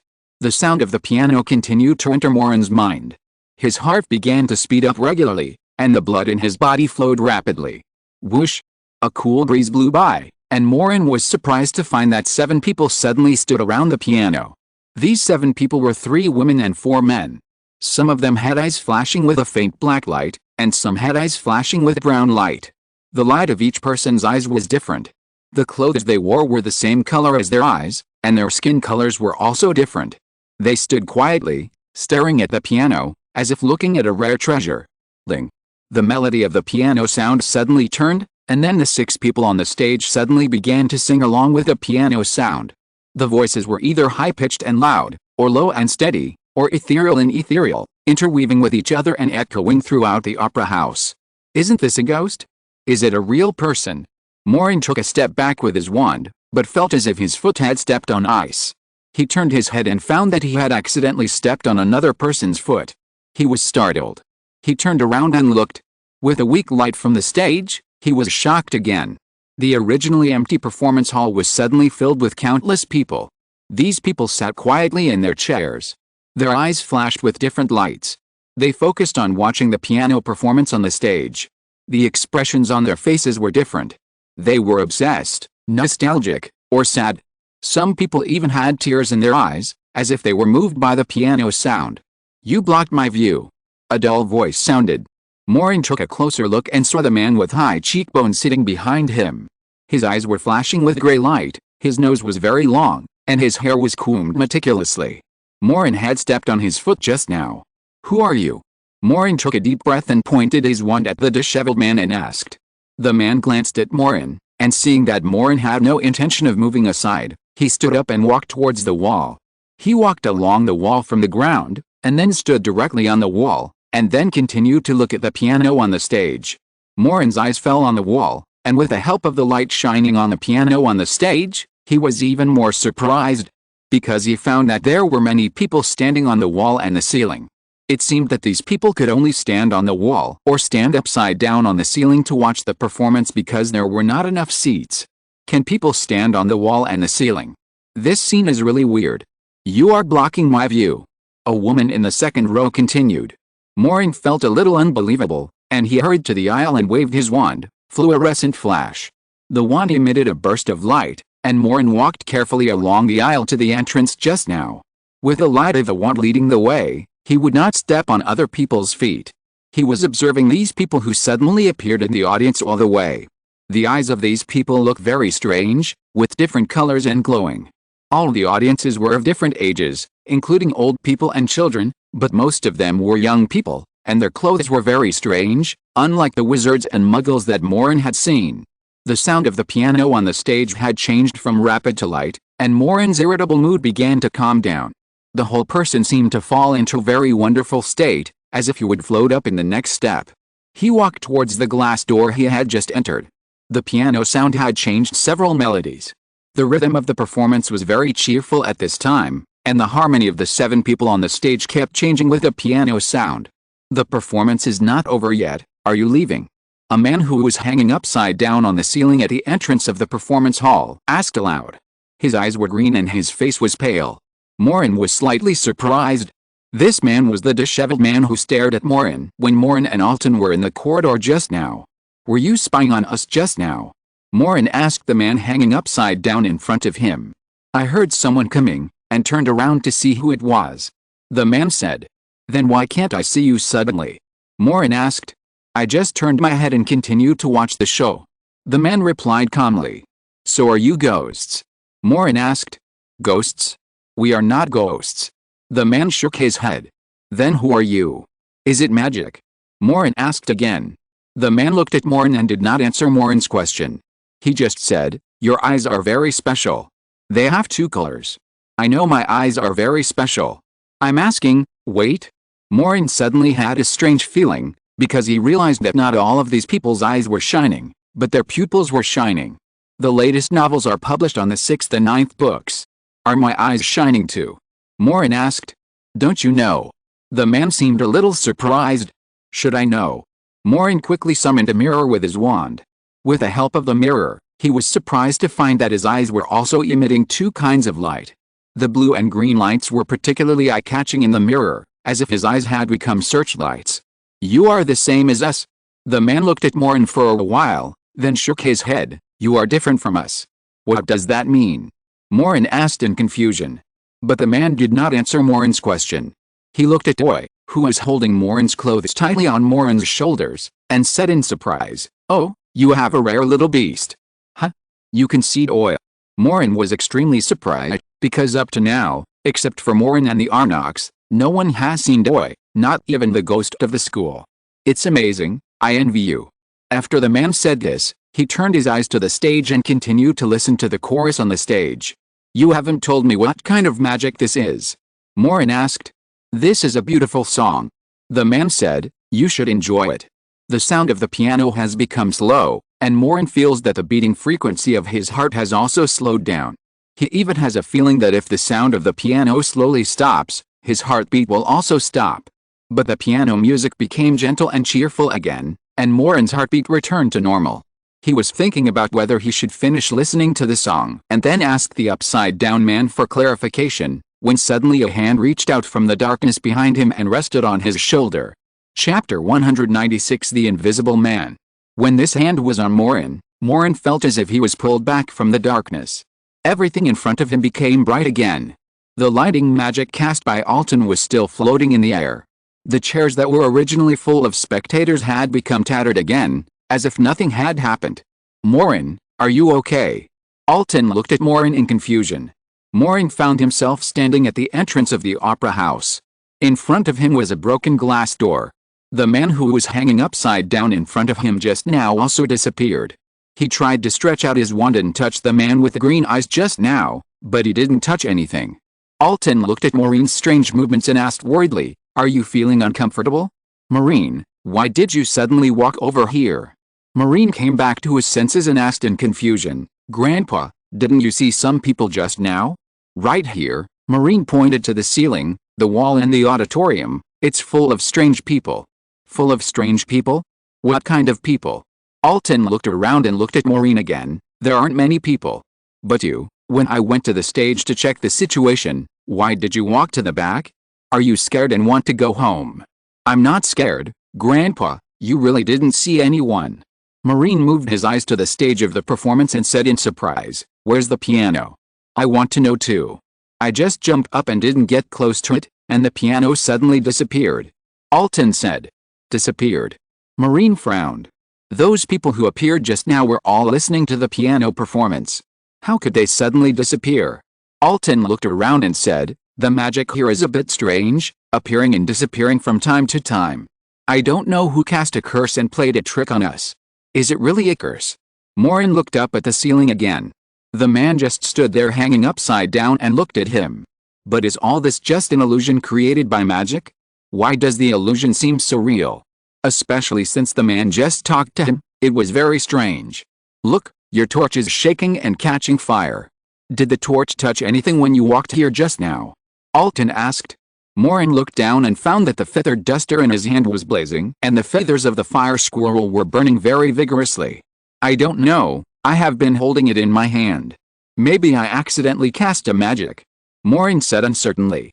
When the strange thing happened just now, he was only concerned with the people who suddenly appeared in the audience seats and on the ceiling and wall, and forgot that he was still holding a torch in his hand to detect traces of magic.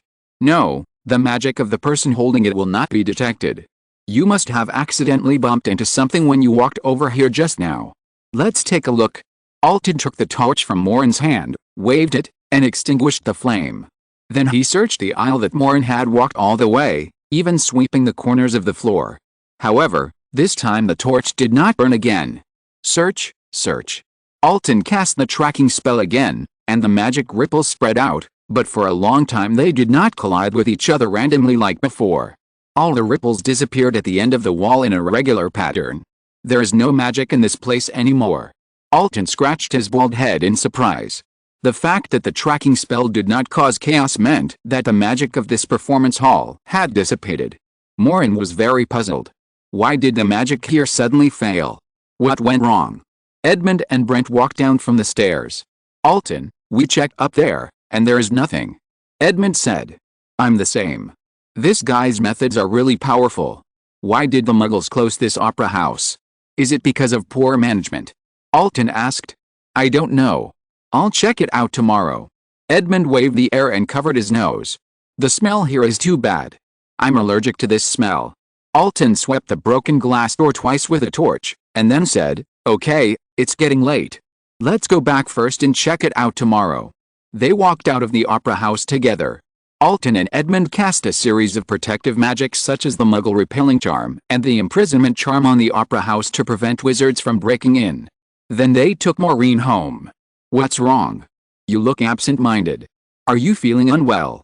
Alton took Maureen's gifts out of the handbag, enlarged them, waved his wand, and the luggage opened by itself. The clothes inside automatically flew into the closet in Maureen's room and were hung up one by one. "No, I just..." Maureen shrugged his shoulders. "I'm a little sleepy, I'm going to sleep first." Maureen walked back to his bedroom and lay on the bed, thinking about what he had just seen. Those people who suddenly appeared in the opera house were too weird and unreasonable. "Doi, this is not an illusion, right?" Maureen turned his head to look at Doi, who was rolling on the pillow. "Doi. Doi." Doi shook her head and shouted twice, dancing and gesticulating, as if she wanted to express something, but Maureen didn't understand. "I know you saw it too." Maureen touched Doi's head. The next day, Alton went to the opera house again, and Maureen followed him after some persuasion. But they searched the opera house again, and this time they didn't hear any singing at the traffic lights outside, as if everything had returned to calm. The latest novels are published on the 6th-9th book bar. Not only that, Even the 500-meter road that took several hours to walk has returned to normal. Maybe we scared away the guy who cast the evil curse yesterday. This is better and saves a lot of trouble. Alton was quite satisfied with the result. Their job was to prevent magic from affecting the lives of Muggles. He couldn't care less about other things. Maureen didn't understand this matter, and the opera house returned to normal, so he quickly put it behind him. Summer vacation has just begun, and Maureen has no plans for summer vacation. The only plan is to practice advanced magic. Alton usually stays at home. He has retired and doesn't need to go to work. Only when Edmund and others have something they can't solve, will they come to trouble Alton.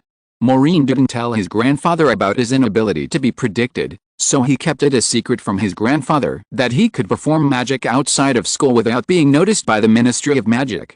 But when Alton was at home, Maureen's desire to practice magic was greatly restricted. He often had to find a place where no one was to practice magic under the excuse of going out to play. On the 5th day of the holiday, Hugo sent a letter for help. Hugo's mother really signed Hugo up for a Muggle summer camp, and sent him to live with Muggle kids and experience the Muggle lifestyle.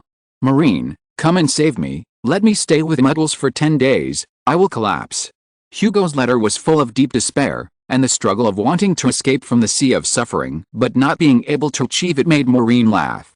But he thought again that he might be able to keep Hugo company. Anyway, there was nothing fun at home. He heard that the summer camp was in the mountains, and he could practice magic in an open place. He told Alton about this idea. You want to go to the Muggle summer camp? Alton was surprised. I always thought you didn't like Muggles. Grandpa, I just don't understand Muggles, not that I don't like them. I have no problem with Muggles. Maureen assured, this will help me learn my Muggle knowledge. Okay, it's only 10 days, I'll go get some Muggle money, and by the way, see how to sign up. Muggle knowledge does need to be learned and borrowed, they are very smart. Alton agreed. If you're listening to this novel on a channel other than Fanfic World, it means they downloaded and uploaded it without effort. We cordially invite you to visit our channel, Mundo Fanfic Novelis. There you'll find the original version of this story and you can explore many other novels of various genres. We're waiting for you to immerse yourself in a world of incredible novels. Chapter 197 Summer Camp. Hugo happily sent him a flyer for the Muggle summer camp. Hugo was so happy to have someone to accompany him. On a hot day in July, Maureen wore denim shorts, a white short-sleeved shirt, and a pair of brown Muggle sandals. Do I have to wear these sandals? Maureen said disdainfully. Muggle kids from the countryside all wear this. You need an identity to attend this summer camp. We pretend to be farmers in a remote farm town. This is safer. I have applied for a Muggle ID card before. It is legal for us to walk in the Muggle world. Alton was very pleased. Last time I asked a Muggle to help me apply for an ID card, and he also gave me a stainless steel wash basin. I also gave me a stainless steel wash basin for applying for an ID card? Grandpa, can't you use magic to conjure an ID card? Do I need to ask someone to apply for it? Maureen always felt that the ID card handled by his grandfather seemed a little unreliable. To be a legal Muggle, of course you have to use Muggle methods. Alton insisted that Maureen wear this pair of outdated old buckle sandals, dressing him up like a country bumpkin, with a rustic look. Then Alton himself put on big shorts and a plaid shirt, and put on a straw hat, indicating that he was a farmer from a farm town in England. Alton gave a lot of instructions and stuffed snacks into his school bag. These snacks were put in a compartment of the school bag and cast a traceless extension spell. The things inside were enough for Maureen to eat for a long time. I hope this summer camp will be safe. Alton stuffed some fruits into the school bag again. Grandpa, don't worry, what can happen in a Muggle summer camp? I won't be abducted by Muggles. Maureen vowed, I will ensure my safety. Oh, I'm not worried about you. Alton smiled and patted Maureen's head. I'm worried about those Muggle children. You can't use magic recklessly. Of course, you still have to bring your wand, just in case, but you can't use magic unless it's an emergency, understand? It was just a summer camp. Alton was not worried that Maureen would get into trouble. After all, Maureen had studied at Hogwarts for a year and would no longer be unable to control his magic like before. In order to pretend to be Muggles from a farm in the countryside, Alton found a carriage from somewhere. Then an old wizard and a young wizard rode into the city in a carriage, just like in the 20th century. In the end, They were stopped by the Muggle traffic police and received a ticket for riding in a vehicle that violated the city traffic restrictions. I thought Muggles in the countryside all took carriages to the city. Alton muttered, I should have taken a taxi earlier. Maureen kept laughing. Grandpa Alton often dealt with Muggle objects that were cast with spells. He could use magic to repair the broken wires of Muggles, but he only had a vague understanding of the life rules of Muggles.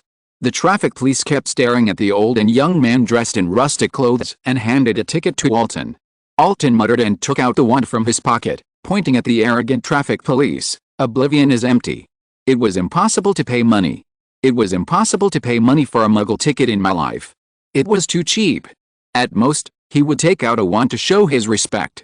Alton seemed to realize that there was no need to pretend, so he threw away the carriage and paraded Maureen to the gathering place of the summer camp. Your name is Maureen, right? Great kid. This is a magical summer vacation trip. We will let you experience a magical vacation like magic. Are you looking forward to it? The female teacher leading the team was called Julie.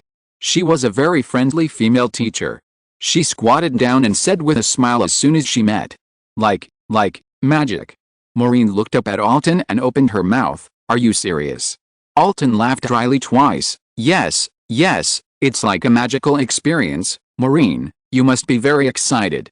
Oh, I'm excited. Maureen nodded with an expectant look. Very excited. A person who knows magic is actually going to experience a Muggle life like magic, which is really exciting. Alton whispered to Maureen some words to be careful not to cast magic, and Maureen replied casually. What's wrong? Are you reluctant to leave your grandpa? It doesn't matter. This is an opportunity to train yourself to become a man. Boys can't always rely on their families. They should learn to separate from their families for a period of time and exercise their ability to live independently. The teacher believes that you must be a good child. The female teacher patiently said a lot of strange things to Maureen. Maureen resisted the urge to yawn. What do you mean by being separated from his family? He has been attending a boarding school in Hogwarts for a year, okay? Oh, thank you, teacher.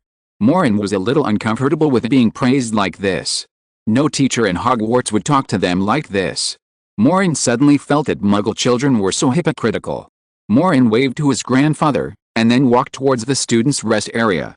Hugo was already waiting for him with a school bag on his back. His mother had just left not long ago. Great, you're here, these Muggles are safe. Hugo whispered excitedly. You know, if a person is too bored in summer camp, I will most likely turn them into pigs. The latest novel is first published on 6th Book Bar.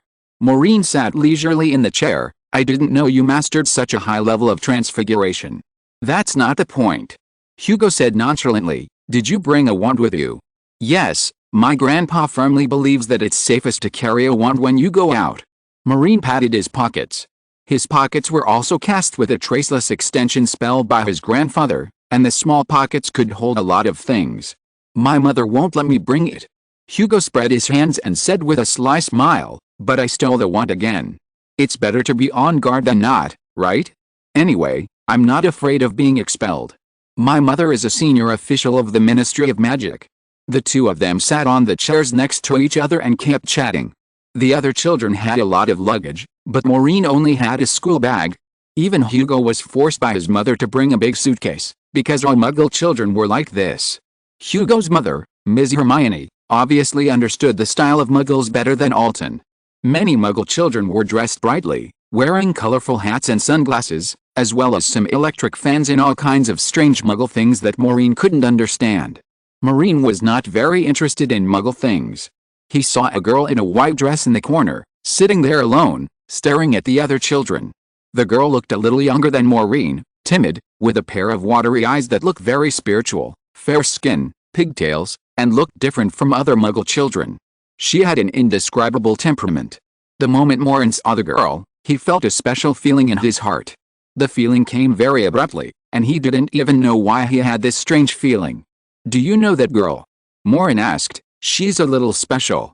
Please, you ask me. Hugo rolled his eyes. Who else can I know besides you? That's right. Maureen looked at the girl in white thoughtfully. The girl seemed to have noticed something, turned her eyes and looked at Maureen curiously. Maureen blushed and quickly looked away. Chapter 198 The Girl on the Bus. Teacher Julie had already called everyone to get on the bus.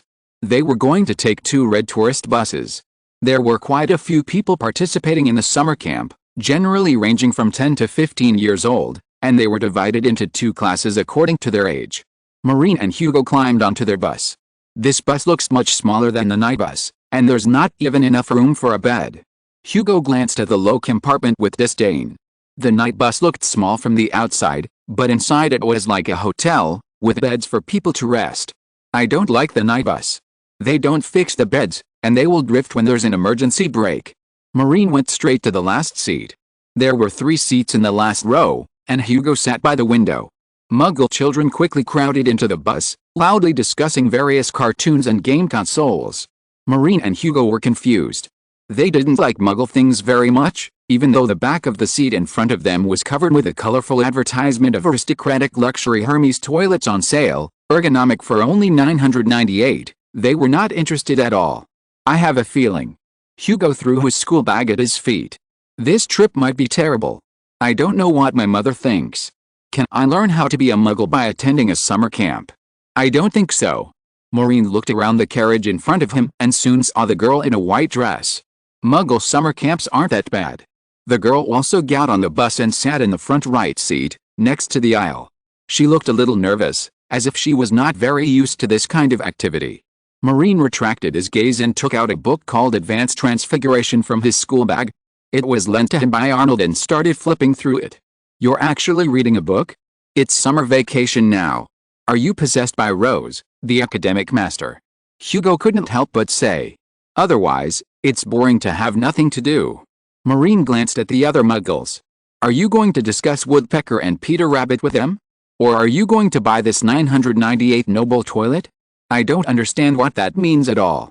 The car hadn't started yet, but a rude voice came from the aisle in front. Get out of here, this is my seat. A tall boy with sleek hair stood next to the girl in the white dress and said impatiently. I'm here first. The girl in the white dress said timidly. Who cares who comes first? I'm the boss here. You freak, don't you know what you are like? How dare you sit here? The tall boy looked domineering. The girl in the white dress bit her lips lightly. She stood up silently and was about to leave with her beige school bag, but the tall boy grabbed her school bag and threw it on the ground. A freak is still holding a school bag? Is there a little freak in it? The tall boy kicked the school bag on the ground in ridicule.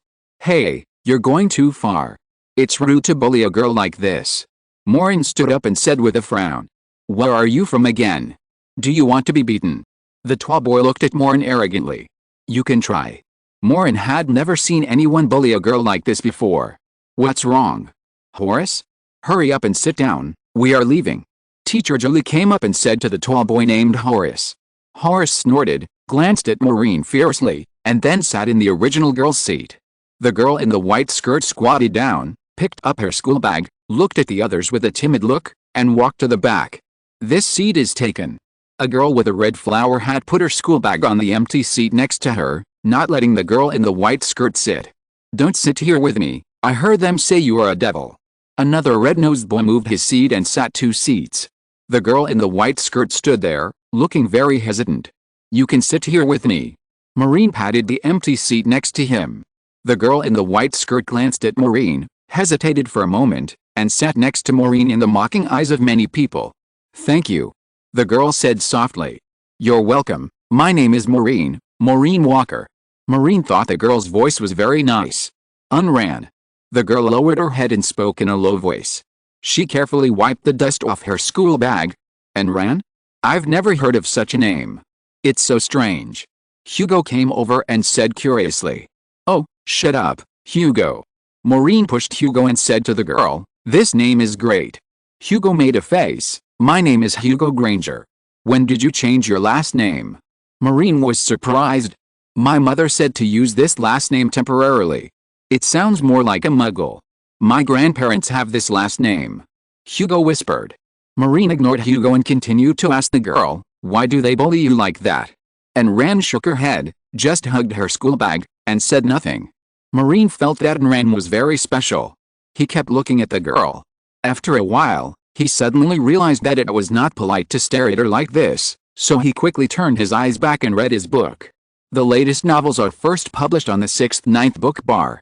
This bus is led by Julie and Marjorie. Marjorie is a sturdy male teacher who looks interesting. He explains the scenery along the way and makes jokes from time to time, making many students laugh. Julie will also lead everyone to sing. The journey is very long.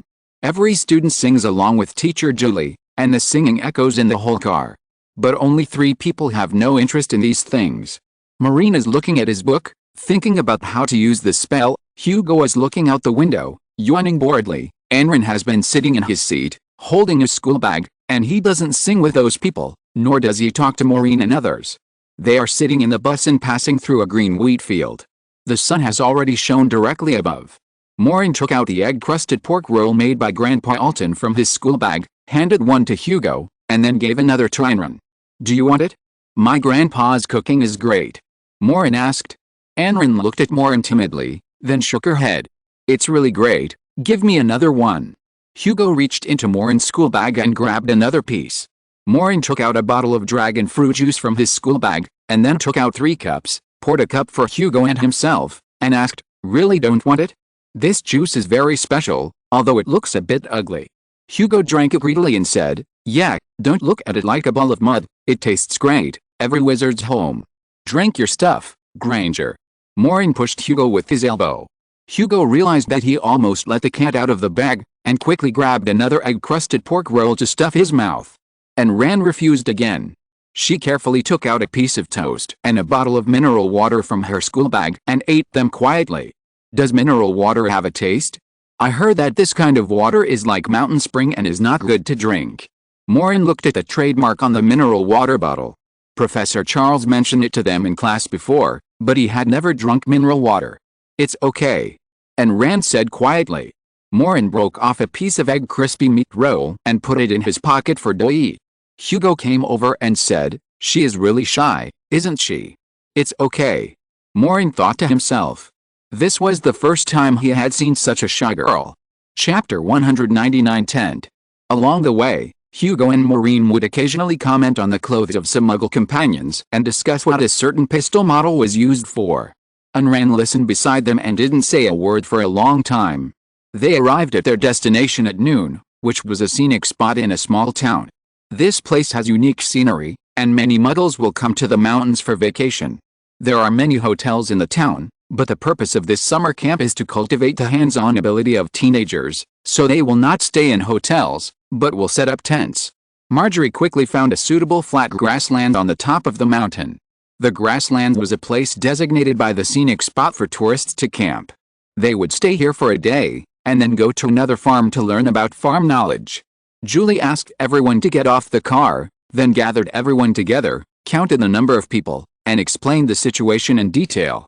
"There are exactly 24 people in our team, 12 boys and 12 girls. When setting up the tent, boys and girls will form a group of 2 to help each other." Julie said, "Mark, don't be too happy too soon. Of course, men and women will be separated at night. You can find a companion first. You actually want to find a girl to go with you. Let me think, who should I find?" Hugo looked around, and soon a girl came over to ask Hugo if she could be in a group with him. Hugo shrugged his shoulders and agreed without objection. Maureen's eyes fell on Rand, who was not far away. And Rand stood there awkwardly. No boy came to find her for a long time. She looked very lonely. "Can I be in a group with you? My name is Marcia." A small girl came over and looked at Maureen excitedly. Maureen thought for a while and said, "Sorry, I have a companion." The girl looked a little disappointed, and secretly glanced at Maureen again before leaving. In less than 2 minutes, 3 girls had come to invite Maureen, but Maureen politely refused.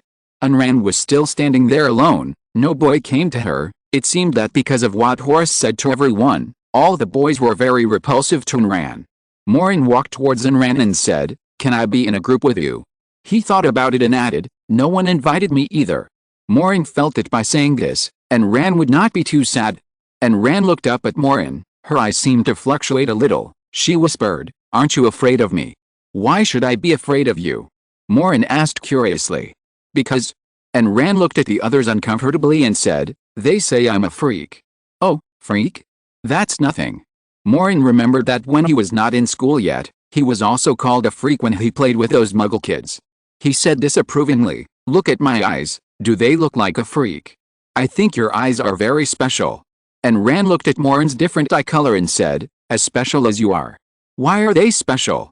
Maureen asked curiously. And Ran looked at the others, then at Maureen, and then shook his head. You don't have to be so shy.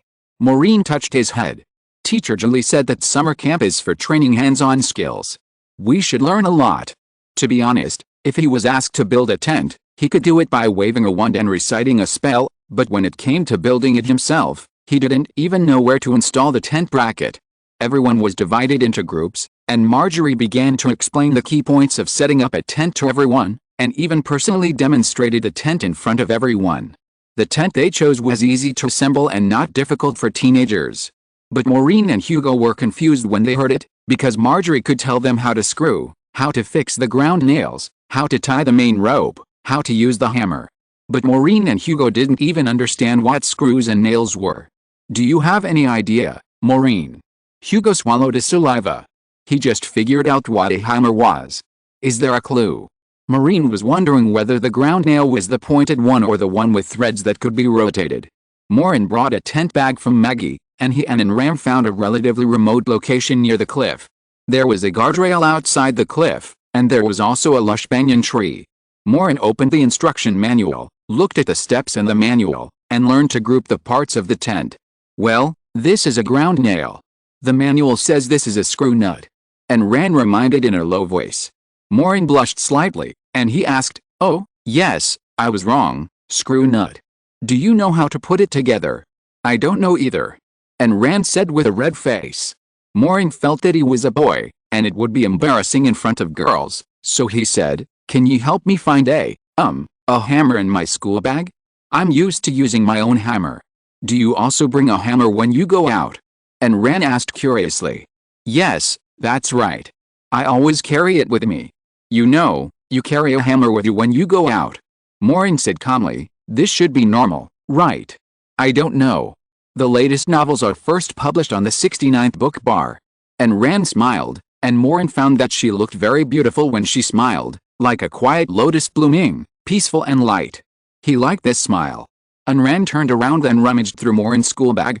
Maureen looked around. Everyone was busy with their own things. No one was looking at this side.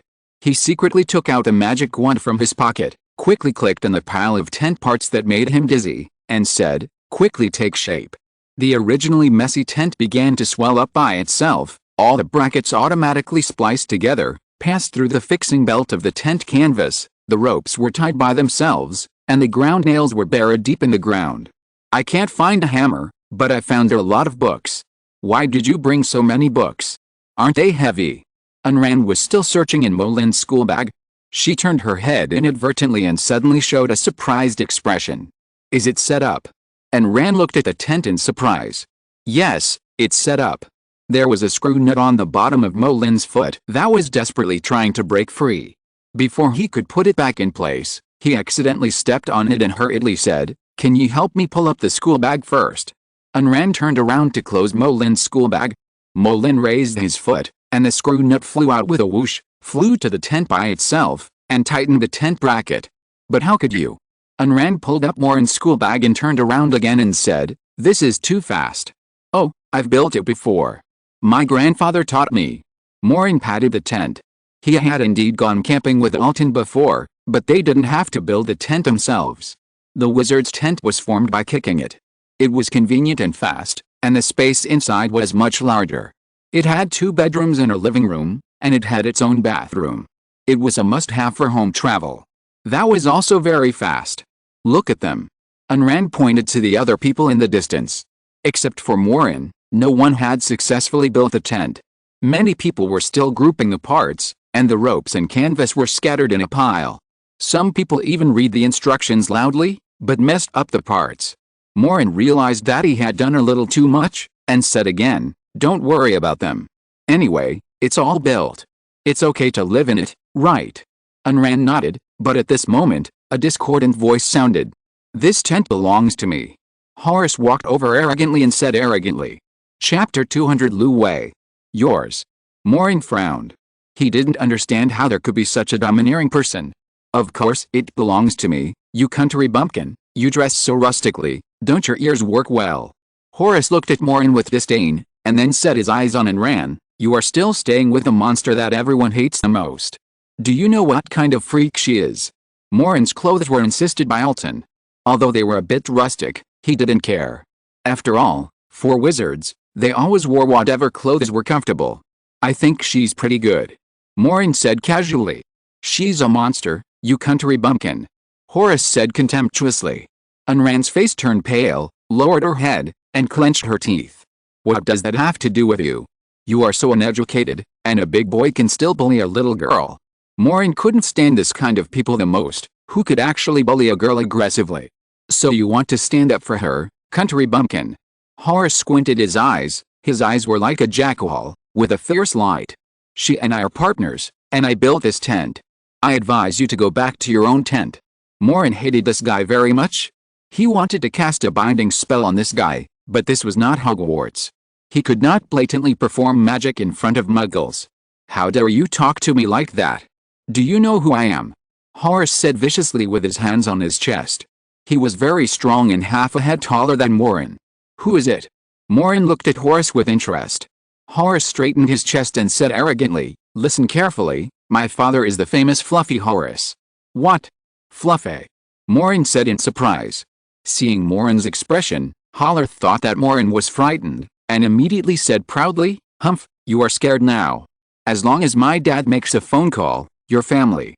I don't know who Lou Horace is. Maureen touched his chin and said to himself, but I did hear Hugo say that there is a big dog with 3 heads named Lou, who used to guard a secret entrance of the school. You? Horace was choked by Maureen, and his face turned red. He originally thought that he would scare Maureen to tremble if he brought up his father's name, but he didn't expect that Maureen would actually associate his father's name with a dog. You are looking for death? Horace was angry. You country bumpkin who doesn't know how to live or die, you dare to tarnish my father's reputation. Maureen certainly didn't know who the so-called Lou Horace was. Even if this guy was the mayor or the chief, it was not worth mentioning to Maureen, but Maureen did think that creatures like the 3-headed dog Lou were very fierce.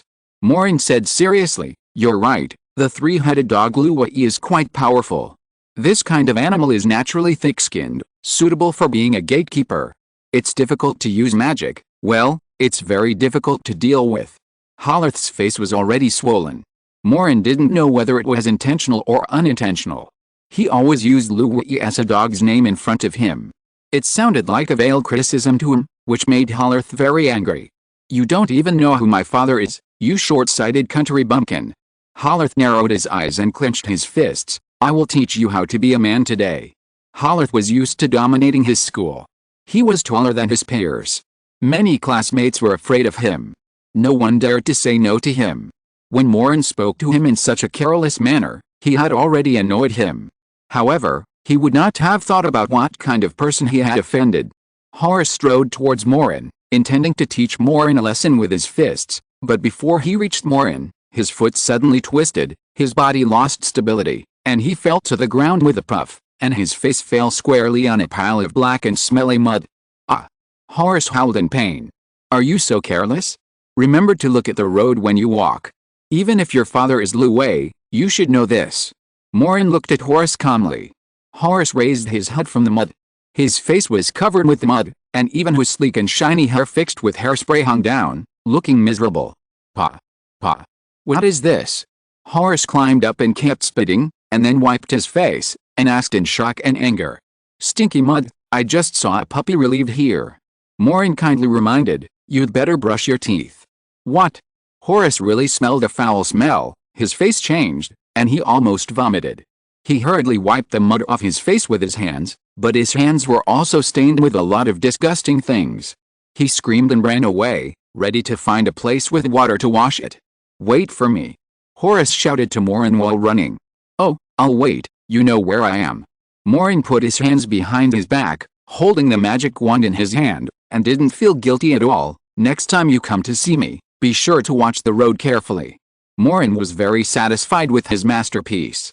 He just threw a round stone at Horace's feet at the right time, and accidentally conjured up a bunch of black things. The whole process was silent, and he controlled the magic very accurately. You really don't know who Horace's father is. And Rand looked at Maureen with some concern. His father is the mayor. He is rich and powerful. Even the principal of the school dares not neglect him. Should I know? Maureen thought about it. He was thinking about what the mayor meant. He only knew the Minister of Magic. And Rand shook his head. You shouldn't mess with him. It's okay. I don't care much. Maureen put the wand back into his pocket. The latest novels are published on the 69th book bar. But why is there stinky mud here? And Rand looked at the pile of things strangely and said puzzledly, there was none just now. Yes, you didn't see it. I was just about to remind you to pay attention. Maureen said leisurely. Is that so? And Rand looked at Maureen in confusion, and Maureen showed an innocent smile. And Rand walked over, squatted down, carefully scooped up some dry soil from the side, covered the mud, and then stepped on it with her feet. She patted the soil off her hands and said, this way no one will step on it. Moulin looked at Rand's serious look and found that she was a very kind girl. He said, they don't like you, why do you still care about them? I think it's right to do so. And Rand said shyly. The blush on her cheeks was like the morning glow in the sky at sunrise, which made Moulin feel very beautiful. You care about them so much, so why do they still call you a monster? Moulin asked. Because, and Rand looked lonely for a moment, then shook her head, then walked to the guardrail at the edge of the cliff, sat down and stopped talking. Because of what? Moulin also walked over and sat next to Rand. Don't ask, I don't want you to misunderstand. And Rand hugged her knees and buried her head in her arms. Moulin stopped asking questions. He wanted to reach out and pat Rand on the back, but he retracted his hand, thinking that this was too rash and inappropriate. He looked into the distance. The mountains were covered with mist, the chirping of birds echoed everywhere, and the plants in the mountains and forests were lush and vigorous, which made people feel relaxed and happy. Do you like the scenery here? Maureen moved the grass under his feet with one hand and took a long breath. The air here is great. Rand raised his head again, looked at the scenery in the distance, and nodded. Well, I like it here, how about you? I like it here too. Maureen smiled brightly. He thought the Muggle summer camp was pretty good. It's great here. Maureen said again. Rand turned her head and looked at Maureen. She felt that Maureen's smile was very special and had a strange infectious power, as if it could make unpleasant things disappear in an instant. Rand couldn't help but smile. The afternoon sun shone on the faces of the two, gentle and peaceful. End of this chapter. Thank you very much for reaching the end. Don't forget to like. Looking for more exclusive content and immediate access? Subscribe to our Patreon. Remember, every like, subscription, or donation encourages us to continue.